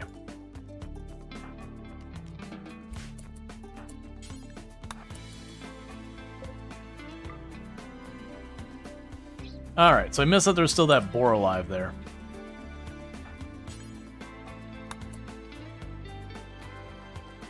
Right, because I didn't finish building that. Okay, so what we're going to do real fast is just to get them back here, we're going to plop a bed down there. We just need to get our people back and patched up as fast as we can. What are you doing? You are not getting high right now. Just for right now, just drop that there.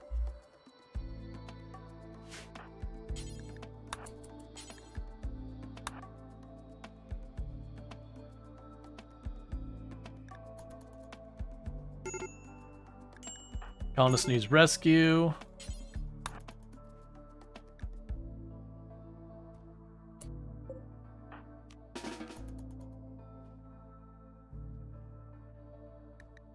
Okay, medical treatment needs to be on people. Alright, who are doctors that are not down?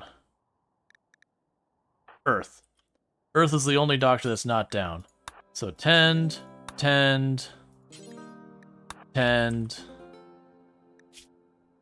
You're already all patched up.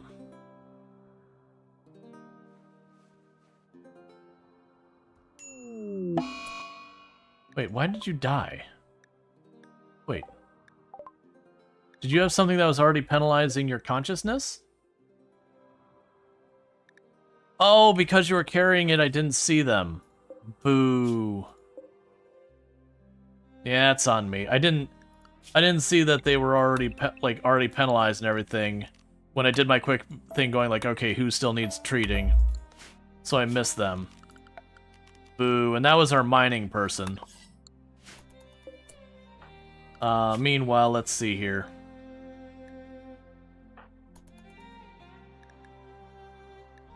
Because I'd expect to see, like, medical emergency and all that.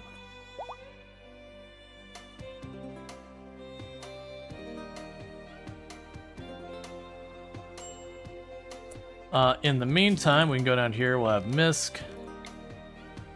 I don't have refrigeration, so we're not able to preserve anyone for potential resurrection.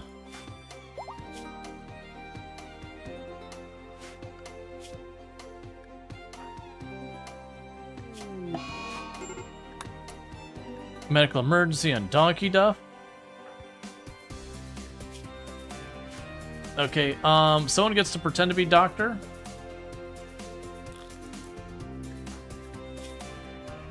Nope, that's not gonna work.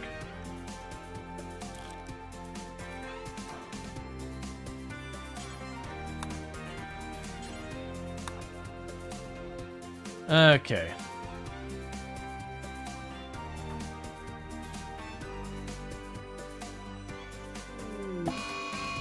Quit everyone I try having doctor having mood breaks. Wilt, how bad are you? Well, now I get to figure out if you are a liability or not. Because you could have a mental horror in you, but you are who I have left to deal with treating. Because everyone else is busy having mood breaks.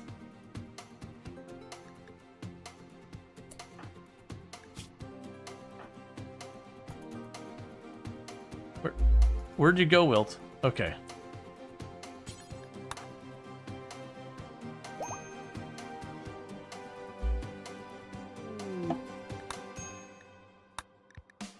That went bad fast. Okay, feed them. You're not done tending. Tend to them, feed them, feed them.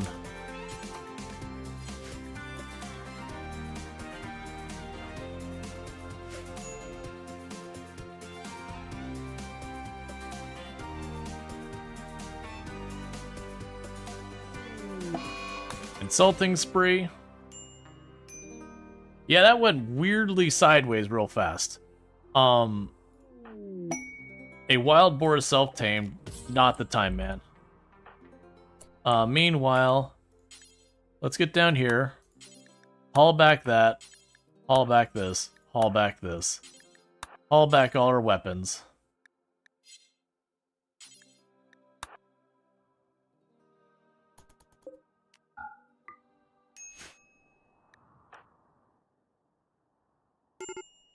Please stop insulting one of the only ones who can help out with anything. Why are you taking out all my doctors? Stop it. There's like 2 people in this whole place right now who can treat people, and you're just systematically knocking them down.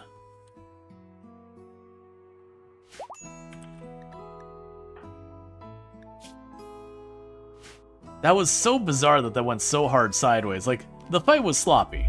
That is what it is. There's not really much to add to that. But like, then the fact that like just the timing of people having breaks and all that resulted in a death and a whole lot of people almost dying. Yeah, that was a messy fight. We didn't do that one well. Alright, let's get you sorted before everyone has a meltdown because of the grave situation.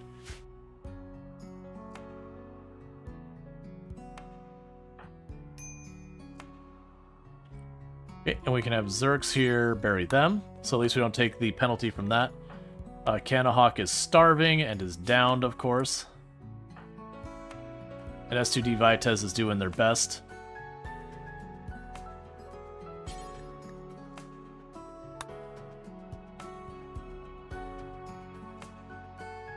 They actually don't have shag carpets. It's, we've dyed the floor. It's stone floor. Medical attention need on you. Okay, so grab the Zeus hammer. Grab the legendary gun there. Go on to delete that. I was just doing that so I wouldn't complain about me not having to bring stuff back. Grab that submachine gun.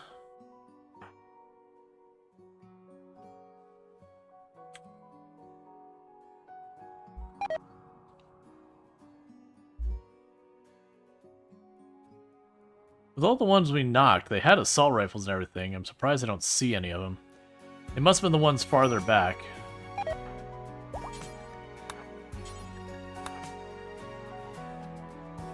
Okay, keep hauling those weapons back. Okay, meanwhile, did anyone lose any limbs? Because we definitely got shredded pretty good. I didn't see any missing. Okay, that's fine. We did collect a couple of new scars, though.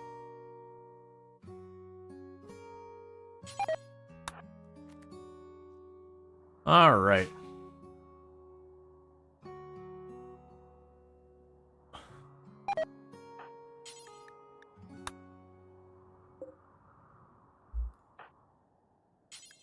Okay, hold that into our room. Okay, well that was a colossal mess. In the meantime we can go to furniture, because this room we can get actual shelves going already.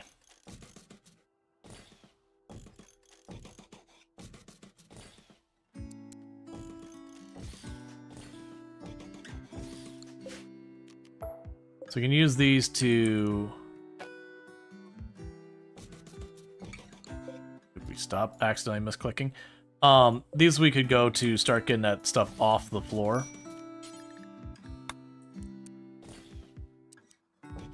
We'll start with that. We've got all these beds to build and all that, and that'll be fine. So it will take us a little while to recover. The good news is we had food, not cooked. The bad news is we did lose our mining person right after we got them, which is a real shame because I didn't have a second mining person, so congratulations, Wilt, you're now our mining person. I don't really need them at the moment, but we are in a cave situation, so it is what it is.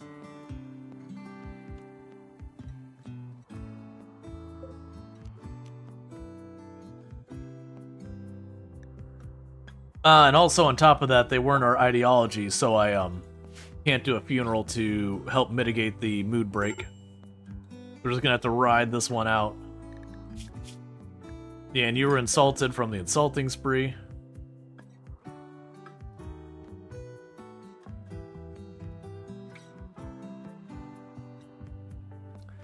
Well, I'm glad I have that fire foam pack, because they did a really good job shouting that boomlope directly onto us. That was a well played on the AI's part.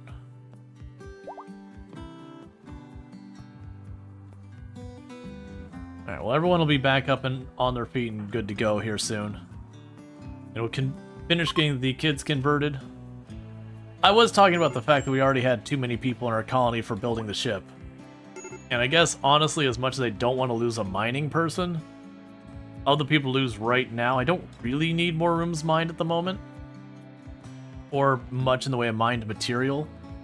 That is one of the losses we could absorb. It's just a little annoying because later on I'll want a mining person to like land on a map, clearing out the resources I want and move on. Pods and hives. We'll wait and see on that one.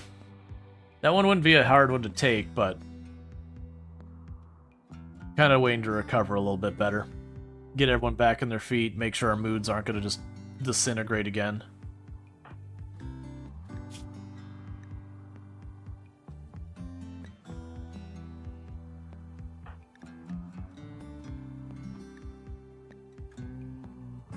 Alright.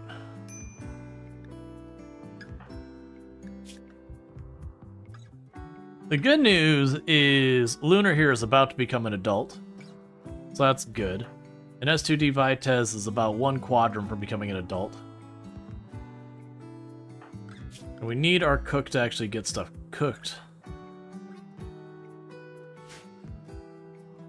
Oh, you were butchering the boar that showed up. Ah, we're out of wood.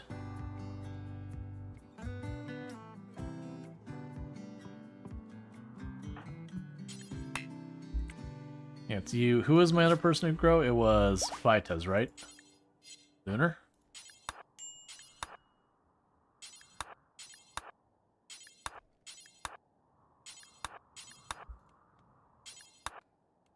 Keep that all going. Yeah, because I can't... With the lights, I have no more power to spare. Once we get advanced lights, we'll have almost 200 extra watts to work with. Because for those who don't know, the advanced lights reduce the power cost of your lights by, I believe it's 50%. Whatever it is, it's significant. Alright, so we can get our meals cooked again. That'll be good.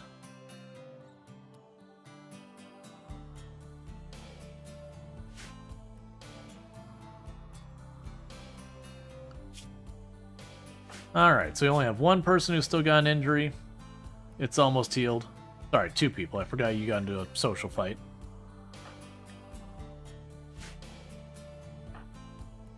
And they'll be able to convert you probably our next conversion attempt. Yeah, there's a good chance we'll get that conversion attempt in there. And that'll be 2 or 3 on that one.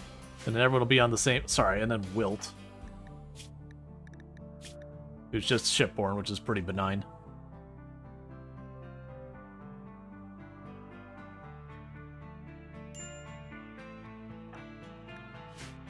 I wish you would haul that corpse versus standing on it, please.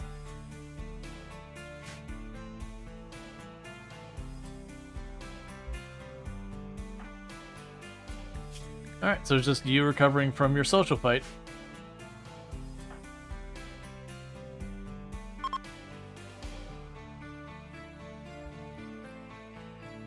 Okay, so it does destroy the bedroll when you do it, which makes sense.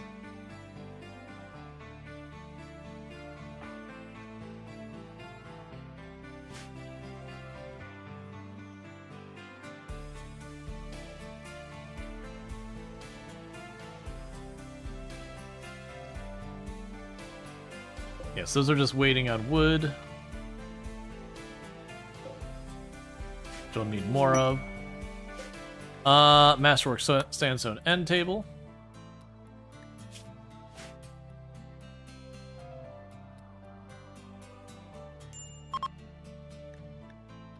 Okay, and do your conversion. Cool. So there's just now S2D Vitez left. And so they're no longer asking for their relic or whatever, so that'll spare me that pain. Now we just need more wood, which I believe is on Ducky. So once Ducky eats, we're going to quickly have them run over here and cut down a bunch more trees. Get our wood situated. I'd love to get it switched over to electricity so we're not dependent on wood that much. At least with those torches gone, that should reduce our wood consumption quite a bit. We got a couple of torches left. We got 2 more torches up there to go. And then that fire and our stove are only things continuously using wood now. Thank you for the follow. Welcome to the stream.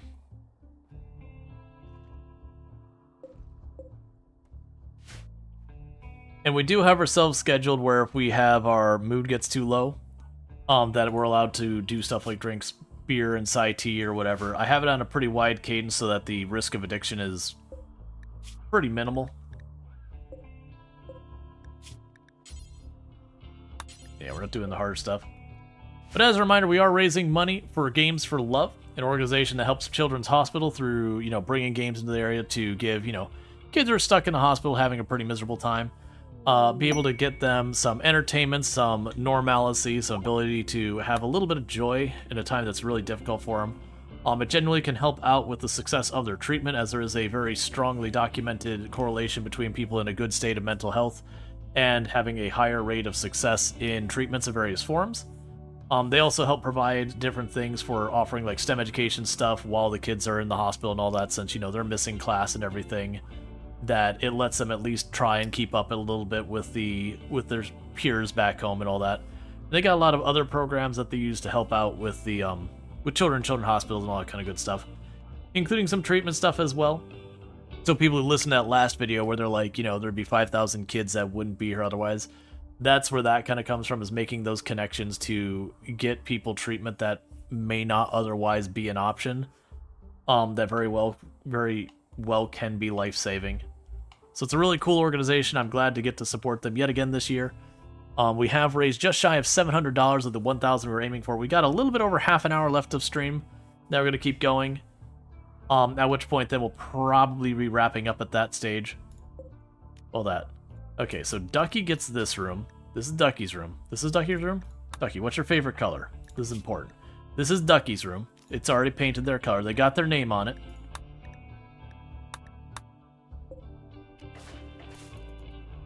And then once that bed's built, that'll be Earthrush's room. And then everyone will be in actual beds now.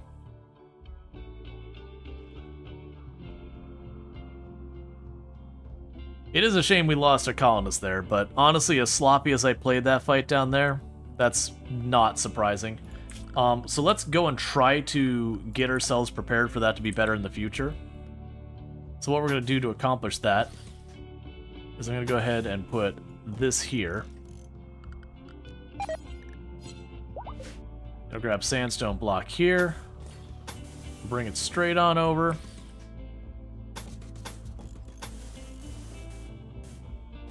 It'll go like that. And then to keep it kind of on the cheap side, I'm just going to build a bunch of fences. These fences aren't to give any, like, special whatever. Why did your pawn love gray? It's fine.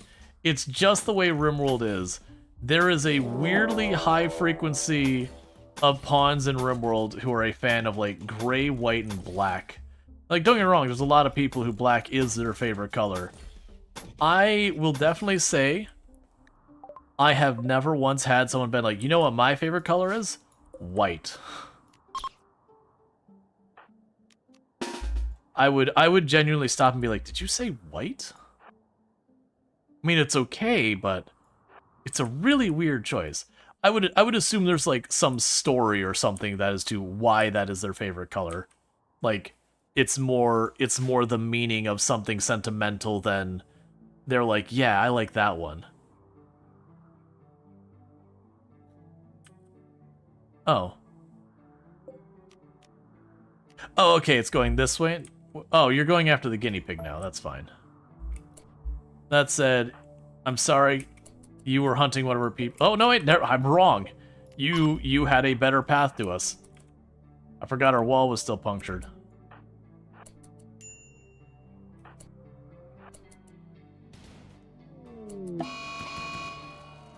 There we go. Forgot there's still a hole in the wall. I'm like, why is it going that way? Yeah, I mean, food's fine. Like, we got all this laying out here. It needs to be hauled back.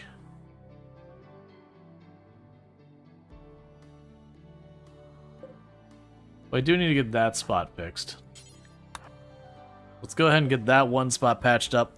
But yeah, so the whole point of this and why we have all those fences there, for those who don't know what that's about, those fences, the enemy, they have to like climb the fence, so when they hit the fence, they slow down, and then they speed up and they slow down. If you make it continuous, they slow down here, and then they go to regular speed over all of it. So by having those gaps, you make it slow down a lot. And the goal is just give you time to get yourself into position. The downside is I'm going to have to make this spot out of wood. Because we don't have the heavy bridge, I'm pretty sure. No, we don't have heavy bridge. So we're going to have to make that spot out of wood. So there's going to be times they run up here and they light that on fire. And that'll just be what it is. But I also wrapped it around this way so that it ends at a door. So like if I'm fighting here and I chase something out, I can pop over this side and cut it off from the other side. It's also a thing that we can do here where we're fighting here and we have one of our melee run up behind them. So like if they have a Doomsday launcher, I wait till it gets around this corner, I run down here and I jump on the Doomsday launcher with my melee. so they can't get off. You can research heavy bridges? Yep, but I have random research, so I don't have control, and if it happens, it happens. Can you make mountain roof collapse to block water? Huh. So if you mean, so like you could make, I assume you could make a mountain collapse onto the water. The catch you're gonna find if you're saying to block water, it's not like if I were to block this, it wouldn't prevent the water from going down that way. RimWorld does not simulate water flow.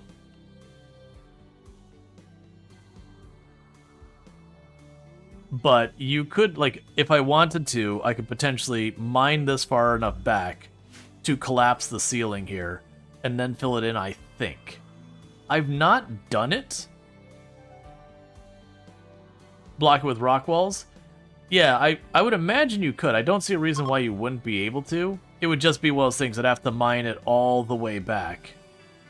I mean, like, probably all the way back like that. And that'd be a whole lot. Would change the terrain? No, at least not that I've seen. There's lots of things you can hit. Even if you put like a moisture pump right here, it won't block it because it's flowing water.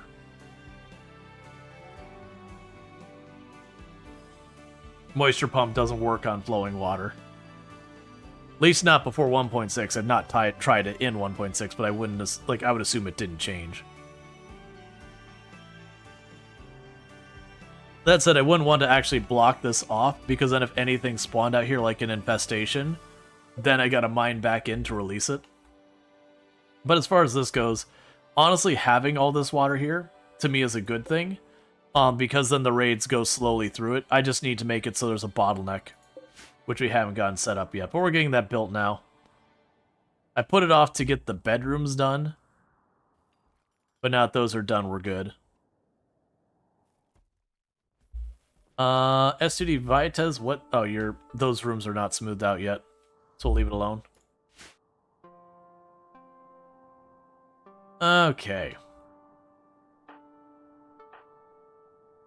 So we can work on converting S2D Vites, and we can go on from there. But yeah, and I've been very much enjoying Odyssey. I won't spoil any of the ending stuff, because that'd be mean. But people kept asking me, like, now that I've played through and I've done the ending and all that, like, what's my consensus of the DLC in its entirety, like, pros, cons, all that. I think it's one of the best DLCs they've ever had. It gives, like, the big thing is, in RimWorld prior to Odyssey, do you know how much of the world I care about? About that much. And the only reason I care about that is every once in a while they'll drop a psychic suppressor up there and I gotta go out and deal with it. If that wasn't available, I wouldn't care about that even. And yeah, you can do trading caravans, and that's worthwhile. But you get the idea, is only the area immediately around you matters, unless you're doing Ship to the Stars, at which point then, in reality, it's this tile matters, you work your way around, and maybe you stop here, and that tile matters, and then you work your way around wherever the heck our Ship to the Stars is over here, and then the Ship to the Stars matters. It's just the handful of tiles on the way there. But with the introduction of Odyssey, this tile matters. All of them matter. Like, don't get me wrong, a random generic tile there isn't a big deal, but as you're moving your ship down, every once in a while, you'll be like, alright, I'm going to get, this new thing here, but then, when you're like, oh man, I'm getting low on food and fuel and all that, okay, I just need a tile to crash on for, a season or two to recover as much of my food supply and all that before I get bullied on to the next place. And so it's really changed the entire world in RimWorld to actually mean something. Whereas before, I honestly didn't give a lot of positive feedback to the world in RimWorld. That I'm like, why are we dealing with this? Basically, you get nomadic gameplay without starting from scratchy time. Yeah, because that was the two big negatives with trying to do a nomadic run, was there's twofold. One is you are engaging with the caravanning mechanic, and that in itself is just frustrating at times. But two, you get to your destination, you sit your stuff down, and if you have one of those situations where, okay, that just converted them instantly, so that's cool. You get into that situation where you get to your destination. If you have like 10, 12 something people and they've got like a bunch of equipment and all that, you set up there and you look at your characters and their needs, and they'll already be at like high expectations or whatever. And you won't have your barracks, you won't have your rec room, you won't have your dining room, you won't have any of those bonuses. And so you're trying to build as aggressively as possible, watching those moods slowly collapse because you've got to get all that in order. And there's stuff you can do to mitigate and manage it, but it makes it very difficult that you just kind of need supplies on the other side to just try and artificially boost their mood to ride out long enough to be able to get a bunch of the basic setup enough to keep their moods from imploding. So there's kind of like the double whammy. And it was manageable, there was stuff to do, but it didn't feel good doing it. Is I think would be the big important part in my book. Is by and large it felt like more like you were fighting the mechanic than enjoying the mechanic. But now, because you bring your base with you, one, you don't have to engage with the caravanning thing. And the big problem with caravanning, like 2, 3, 4 people, not a problem. If I grab a big old group of people like this, it's a bit better with the 1.6 changes, but if I was just like, boom, world, send caravan, accept, yes, and all that, what would inevitably happen is everyone would run back trying to figure everything out. One person would be like, oh, I'm hungry, go back to eat, and then everyone would try and go back to eat, and then half of them would go to sleep, and then one of them have a mood break, and one's rec would get too low, and you get into the spiral where you're just waiting for everyone to happen to be done having their breaks and problems all at the same time to get off the map. And there was ways you could work around it. You can micro and start a caravan of 2 people or 3 people or whatever, and then send them and send a separate caravan and merge them when you get there. Like, there was ways to micro it, but it was always like, you know what I want to do? I want to tell them all to go. I want them to figure it out. Like, I don't want to babysit something that should be a basic mechanic. And they've made it way better. Like, at 1.6, it is way better. I haven't really pushed it. But it got frustrating to the point that when I did my last Ship to the Stars run, that where we actually, like, were aiming to do that as, like, the main part of the run, instead of doing the thing where you send, like, 2 people and you just knock it out real fast, you know, I was sending a whole group over. And we went to caravan off of, like, one of our midway points. And I'm like, you know what? I've got everyone here. They're all fed, and they're all recreation, they're all, you know, rested. And I'm going to just tell them to go, and I'm going to let them figure it out, and we'll see how many days it takes. And so I just said, everybody go, bring all these things, and get out of here. And I think it ended up taking like 5 or 6 days in-game before they finally did leave the tile, because they got into that death spiral of just everyone breaking because they're trying to caravan and not taking care of themselves. And, you know, and it basically ruined the run, because at that point everyone was super pissed off. But like, that's just how frustrated I was with the caravanning. So bypassing all that is great, because you hit the go button and they all leave the tile with their stuff. Because it's on your ship. And so that's great. And then when you arrive, you've got your basic barracks and rec room and whatever you built on the ship. So it circumvents all those pain points. Which I think was good, because before we knew it was the ship DLC, every single time they announced a DLC, it's like, I hope they rework caravanning. And my comment was always, when you started caravanning, it should, like, wink wink, nudge nudge, suppress the chance of breaking things. And yeah, people would, you know, abuse it, where you'd have that whole thing where, oh, this person's about to break, okay, let me caravan them so their break doesn't take effect or whatever. But honestly, it's like, yeah, it's abusable, but this is also frustrating, so I'm willing to say we should just allow it anyways. Alright, so we're being attacked from multiple angles by impids. They are solidly just melee there, and melee there, and melee there, so it is a full melee group. Let's go there. Thank you for the follow. Welcome to stream. So it's definitely one of those things, though, the solution they had, which is to add systems that let you just not have to caravan at all, was a much better solution. Because caravanning's still there if you want it. And if you don't want it, you can do stuff with other. This really is the caravan expansion. In a lot of ways, the way they fixed caravanning was bypassing caravanning. Now granted, you know, caravanning's still there. They did give it some love. We did not get a chance to get everyone in position, but will we be close to enough?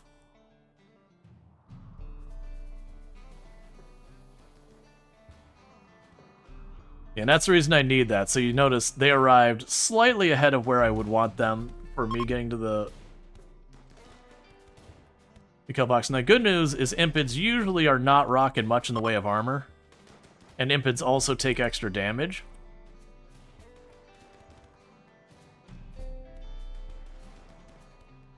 So we did get there in time. Let's see. Can you fix bills by bypassing bills? I wish.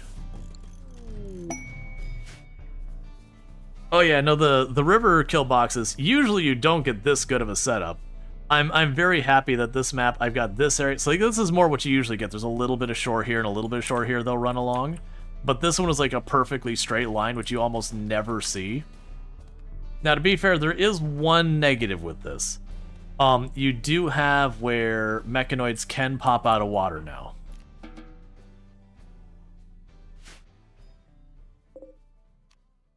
Alright.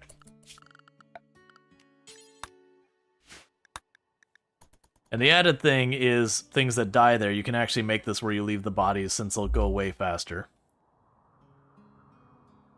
That's not the way I have it.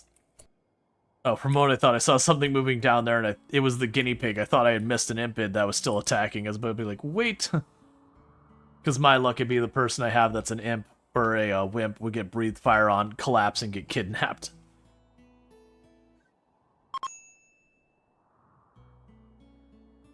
But yeah, no, water kill boxes have been a thing for a long time in different iterations. I don't use them very often, but they are very strong. Because with this being flowing water, just not regular water, it's a 30% movement speed, which is a really hecking nasty penalty.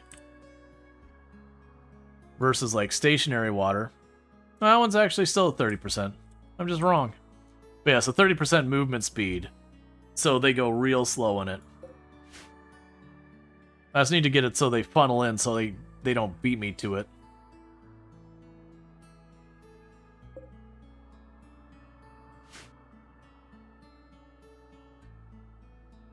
But works really well in stuff like Neanderthals especially because they already have their own slow movement. And they do stack and all that, so you can just really grind them to a halt. And if you have a weapon that stuns in any way, that could be really solid.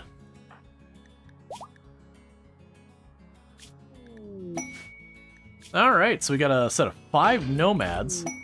Okay, so they're all adults, which means they can betray us. So instantly, I make them all drop their equipment. Because I'm definitely someone who almost always will take nomads unless my situation is truly dire.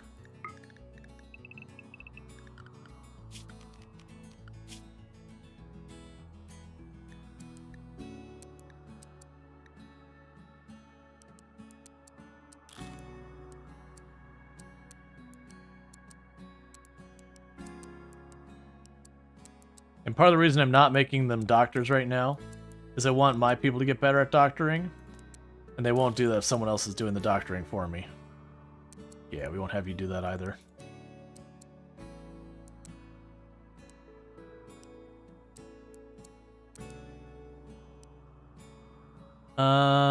That's fine. You can help with construction.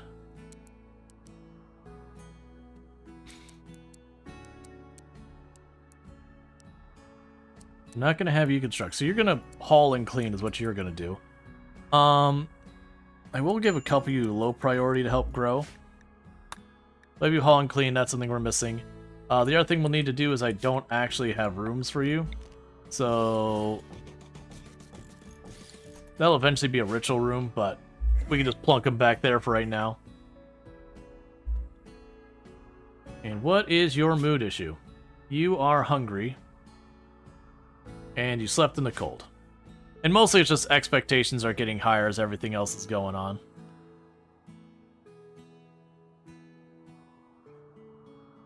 And this room's getting all cleaned up. We've almost got that all smoothed out. Almost got the bedrooms all smoothed out. Major break risk on you. Observed course. Oh, we need to check yours. Drug use is prohibitive. Let's, before everyone starts getting a mood penalty for taking stuff. Oh, and you can be on social now, and you can be on social because you're adults. They were children when they showed up here.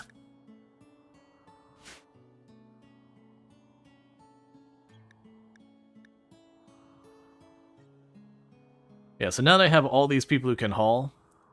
They can bring it all in here for us.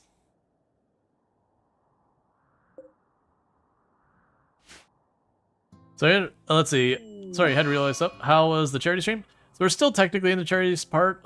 We did have that hospital run did eventually die because it scales really aggressively.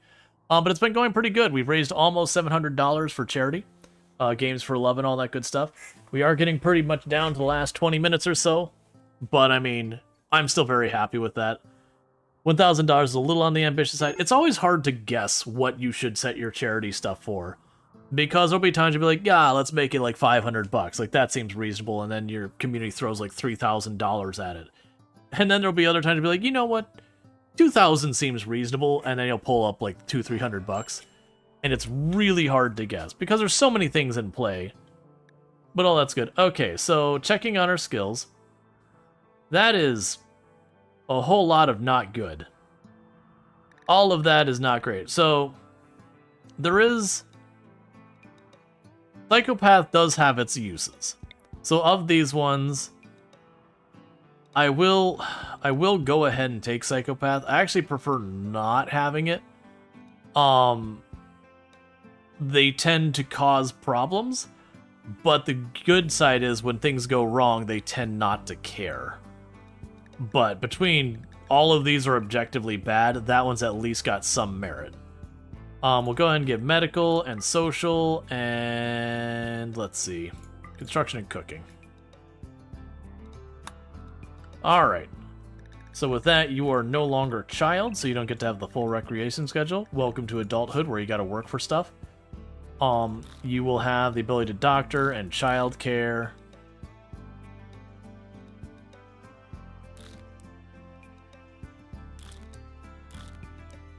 It's a shame.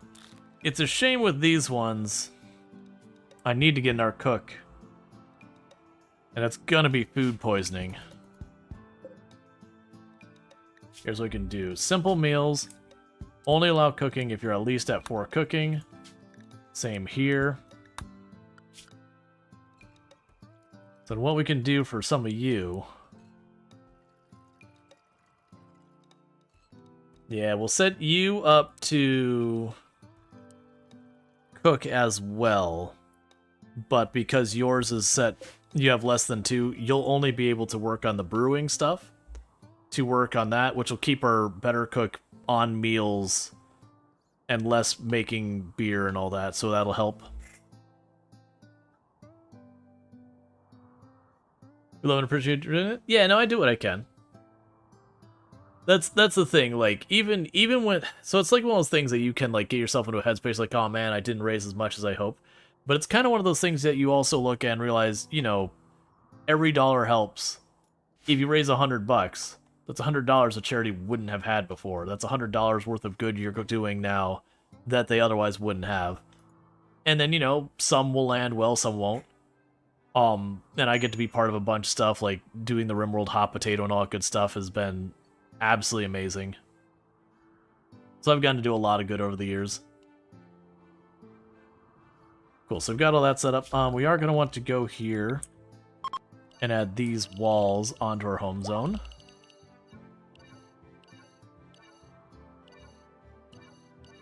And the reason I'm adding these to home zone is I don't want them to go over here to like put out fire and all that if I can help it. It doesn't help much.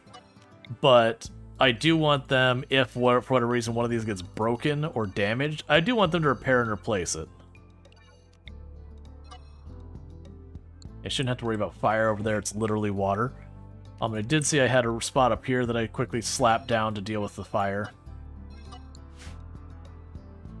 And the reason I don't queue up to like make tons of area home zone, like you'll notice most of my area is not being home zone, is just the fact that if you make it all home zone, that is a lot of rats.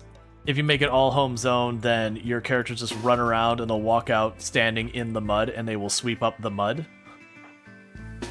And you're like, dude, leave the mud in the mud, it's fine. Oh, hey, let's make sure you all get in too.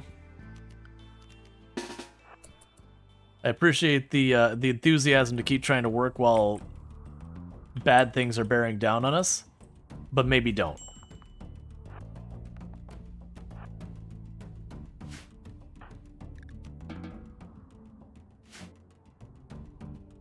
Okay, well here come the rats. We've honestly got way more than enough. So what should happen is they should feed themselves into this line. So if you watch, they slow down going over each barricade. Now one thing we'll also want to do is add like a sentry gun here, buried in the wall, with a door that's locked. Doesn't even have to be powered, but that'll flag them as in combat. And by flagging them as in combat, it'll cause them to split up. I'm going to see if we can't get close enough to cause them to go in combat. Because right now you see how they're all mashed up in just 4 or 5 tiles. Yeah, it's not going to do it, not without actually having a path to them. So unfortunately they're all going to spill out in one massive ball of awful. Okay, so you see how they go into combat and they suddenly went one by one? It shoved some of them out here.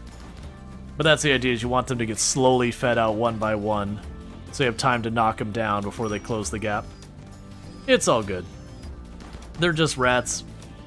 We'll take some cuts and bruises and all that, but that's alright.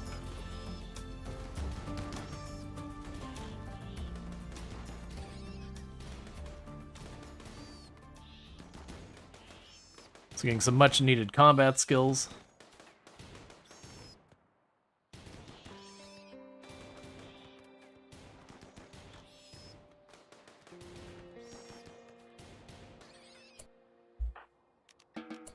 All right.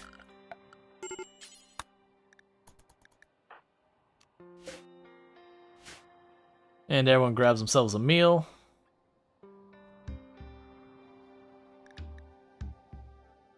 So the only injuries there is we got a little bit of nibble on a couple of fingers and toes. A couple people are pretty upset because they're hungry, which is fair. Fire starting spree because you're a pyromaniac.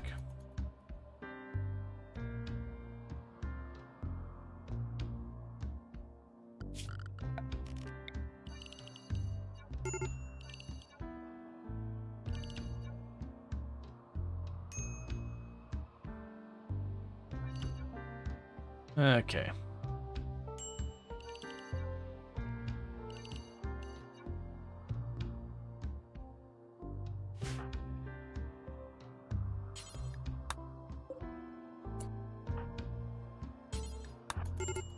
So I want you to run over to the other side and put out from that side, please. Ah, it's too late there. I punctured the fence. The hope had been that I could get ahead of it. I waited too long to zone it. Disease malaria on a whole lot of our people. That is not my idea of a good time. So I'm going to go ahead and do... What medicine do I have? Alright, so right now I'm going to go ahead...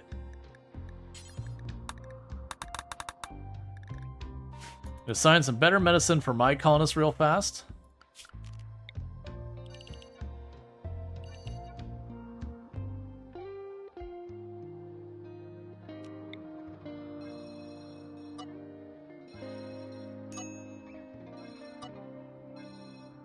So we can hopefully get ahead of that.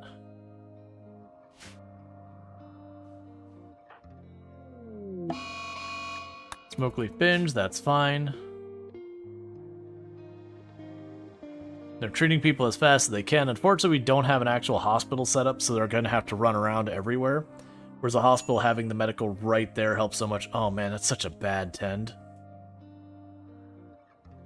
We're getting some really bad tends on the refugees. It also doesn't help that a bunch of them are all having mood breaks. Don't. You're a jerk. You know that? Okay. So how are we doing with that? Take a peek.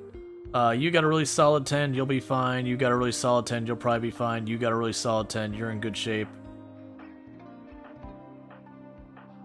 You got a really bad 10, you're probably still gonna be okay, but that's still not good. You got a bad 10, you are actually probably in danger. You got a bad 10, you'll be probably okay. Man, literally all of them terrible. I mean, a big part of it is they are doing that in the dark. Could you calm down, game? It's a very minor event. Either of you are sick, go punch a turtle.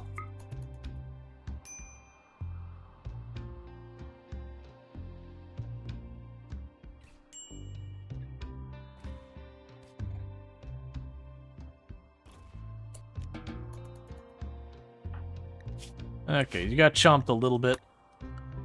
So let's go here and start fixing the ones who don't need to be on that. You don't need to be on that.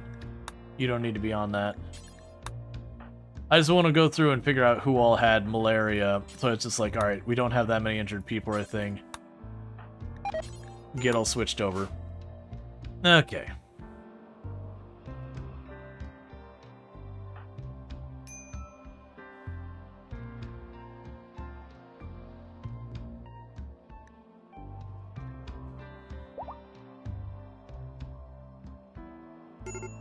Could you treat them, please? There you go. I'm gonna have you prioritize building that light so we don't get nothing but 0% 10s and all that.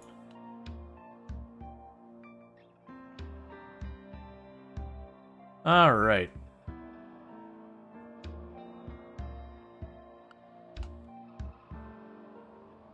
So I'm a little worried about the malaria. I do like when you get pennyroxylin and all that. It helps so much. We got ourselves a torch, so hopefully the future 10s will be good. Join offer on Roar. What are you bringing to the table? Misogynist. That is going to be a no, my friend. Do you have a lot of useful skills? Yes. Are you going to make my people fight each other constantly and make yourself absolutely a butt to deal with? Also yes. Am I going to put up with it? Absolutely not.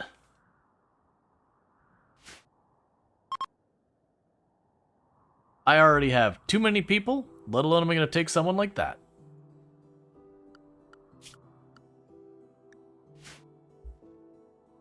Alright, so let's check to see how we're doing on our malaria.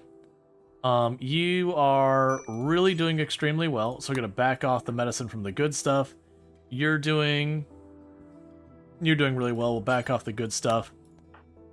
You are doing really well, back off the good stuff.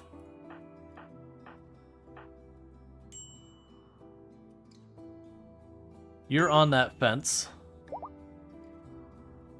You're on the fence. You're on the fence. You're slightly on the lead. You're slightly in the lead.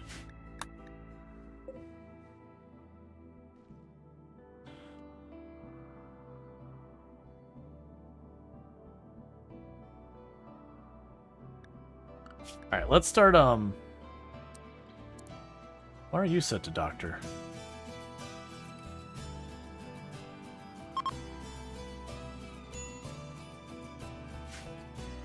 We got a lot of not good doctors running around is the problem we have. That was a really bad tense. I'll put you back in the good mess and just to make sure... Oh, no, you're still fine. Let's go ahead and take you two off doctoring, with you three off doctoring for right now and leave it to you two. Just because I'm a little worried with as bad as some of those doctors are. We need our good people in here, or there's going to be quite a few people not around anymore.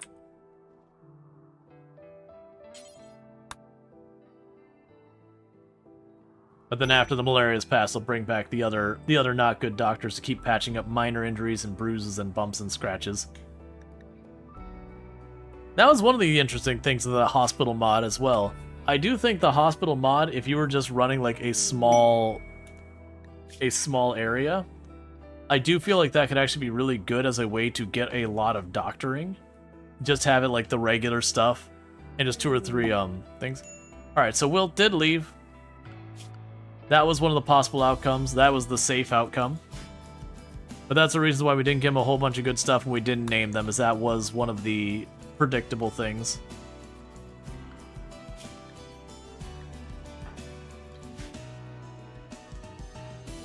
So we got Earthrush treating people, doing the best they can. Because they're our best doctor.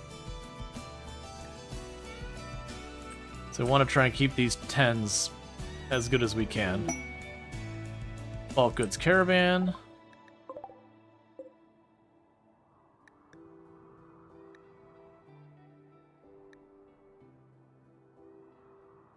Is Earthrush one of the people with malaria? You are. Luckily, you're way far ahead. But that does mean bringing you two back in to help.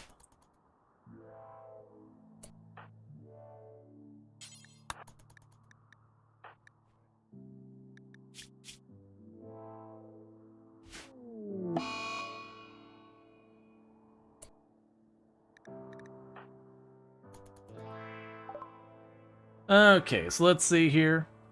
I will sell a bunch of this random bits of leather and all that we're not using. We are low on medicine. I do have a lot of other goodies for him. Do you have anything I want? You've got some food and all that, but I really don't need that.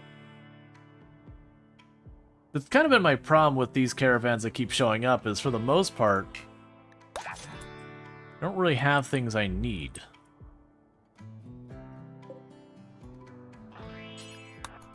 Trade you again. Gift.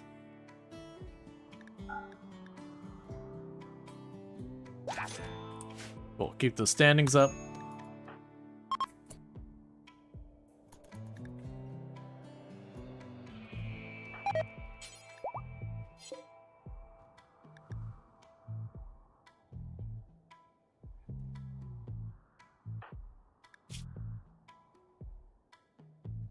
That's actually a good 10 by you.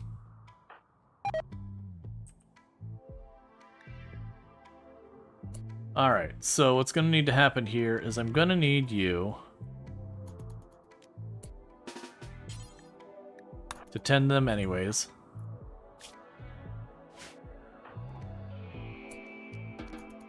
Okay, so that's a bad tend. Maybe it'll be enough. But people will be making it or not making it very soon based on that malaria. It's looking grim for you. Yeah, you're 5% behind. I think that's just too little too late, unfortunately. You're ahead. You're ahead. You're ahead. Yeah, so unfortunately it looks like this one's a done deal. They're like 5% behind. I'd tend them one more time, but even if it was like a 150% tend, catching up 5% when there's 5% left just ain't happening.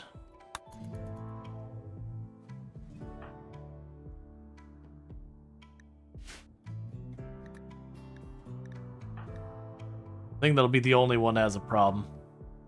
The question, though, is will they betray us when that one dies? Because sometimes they'll betray, other times they'll leave, sometimes they'll just get mad. It really depends.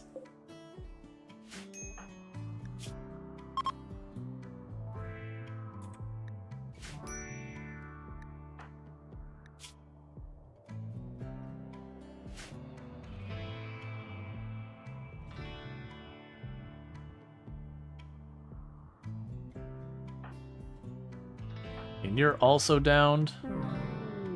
Yep, okay. Oh, nope, they did go hostile. So they didn't just leave, they went hostile.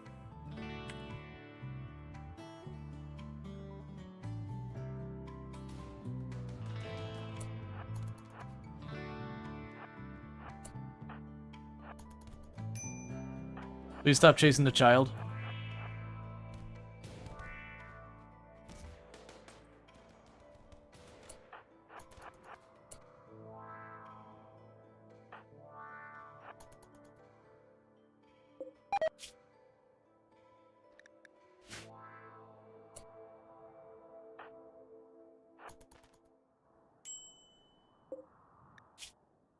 And I'd love to help them all, but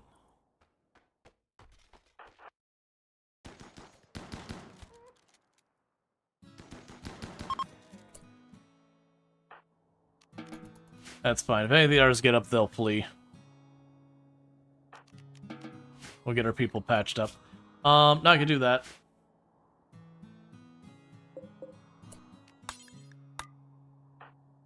So what we'll try to do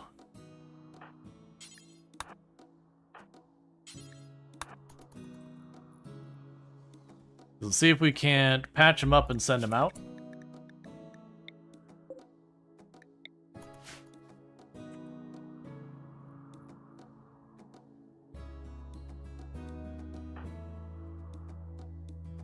And you two, you got bruised, you got bruised.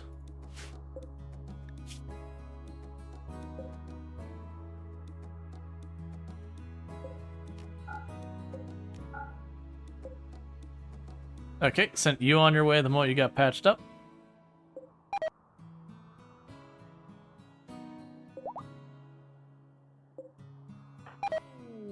And we got a Masterwork side table. Okay, so got them all sorted out. Well, unfortunately that means we don't get a chance of getting a reward from the refugee quest, but it is what it is. We got blasted with 8 people with malaria. We used up all of our all of our regular medicine, all of our tribal medicine and a good chunk of our good medicine. It's just unfortunately we just didn't have more. I could have thrown some of the better medicine at them too and they may have gone through. Unfortunately, I only had 1 good doctor. And then 2 who are in training and will eventually be good, but they're not there yet. So could you haul these 2 corpses out before they rot in here and upset people even more?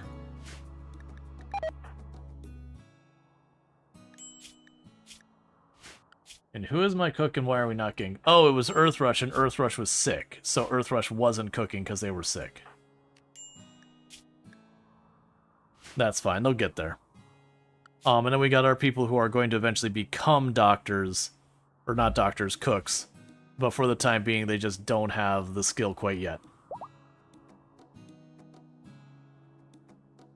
And that's because I'm kind of keeping them on the brewing stuff as opposed to cooking so we don't get more food poisoning. I think I'm just going to have to relax that, though, and just accept that food poisoning's in our future.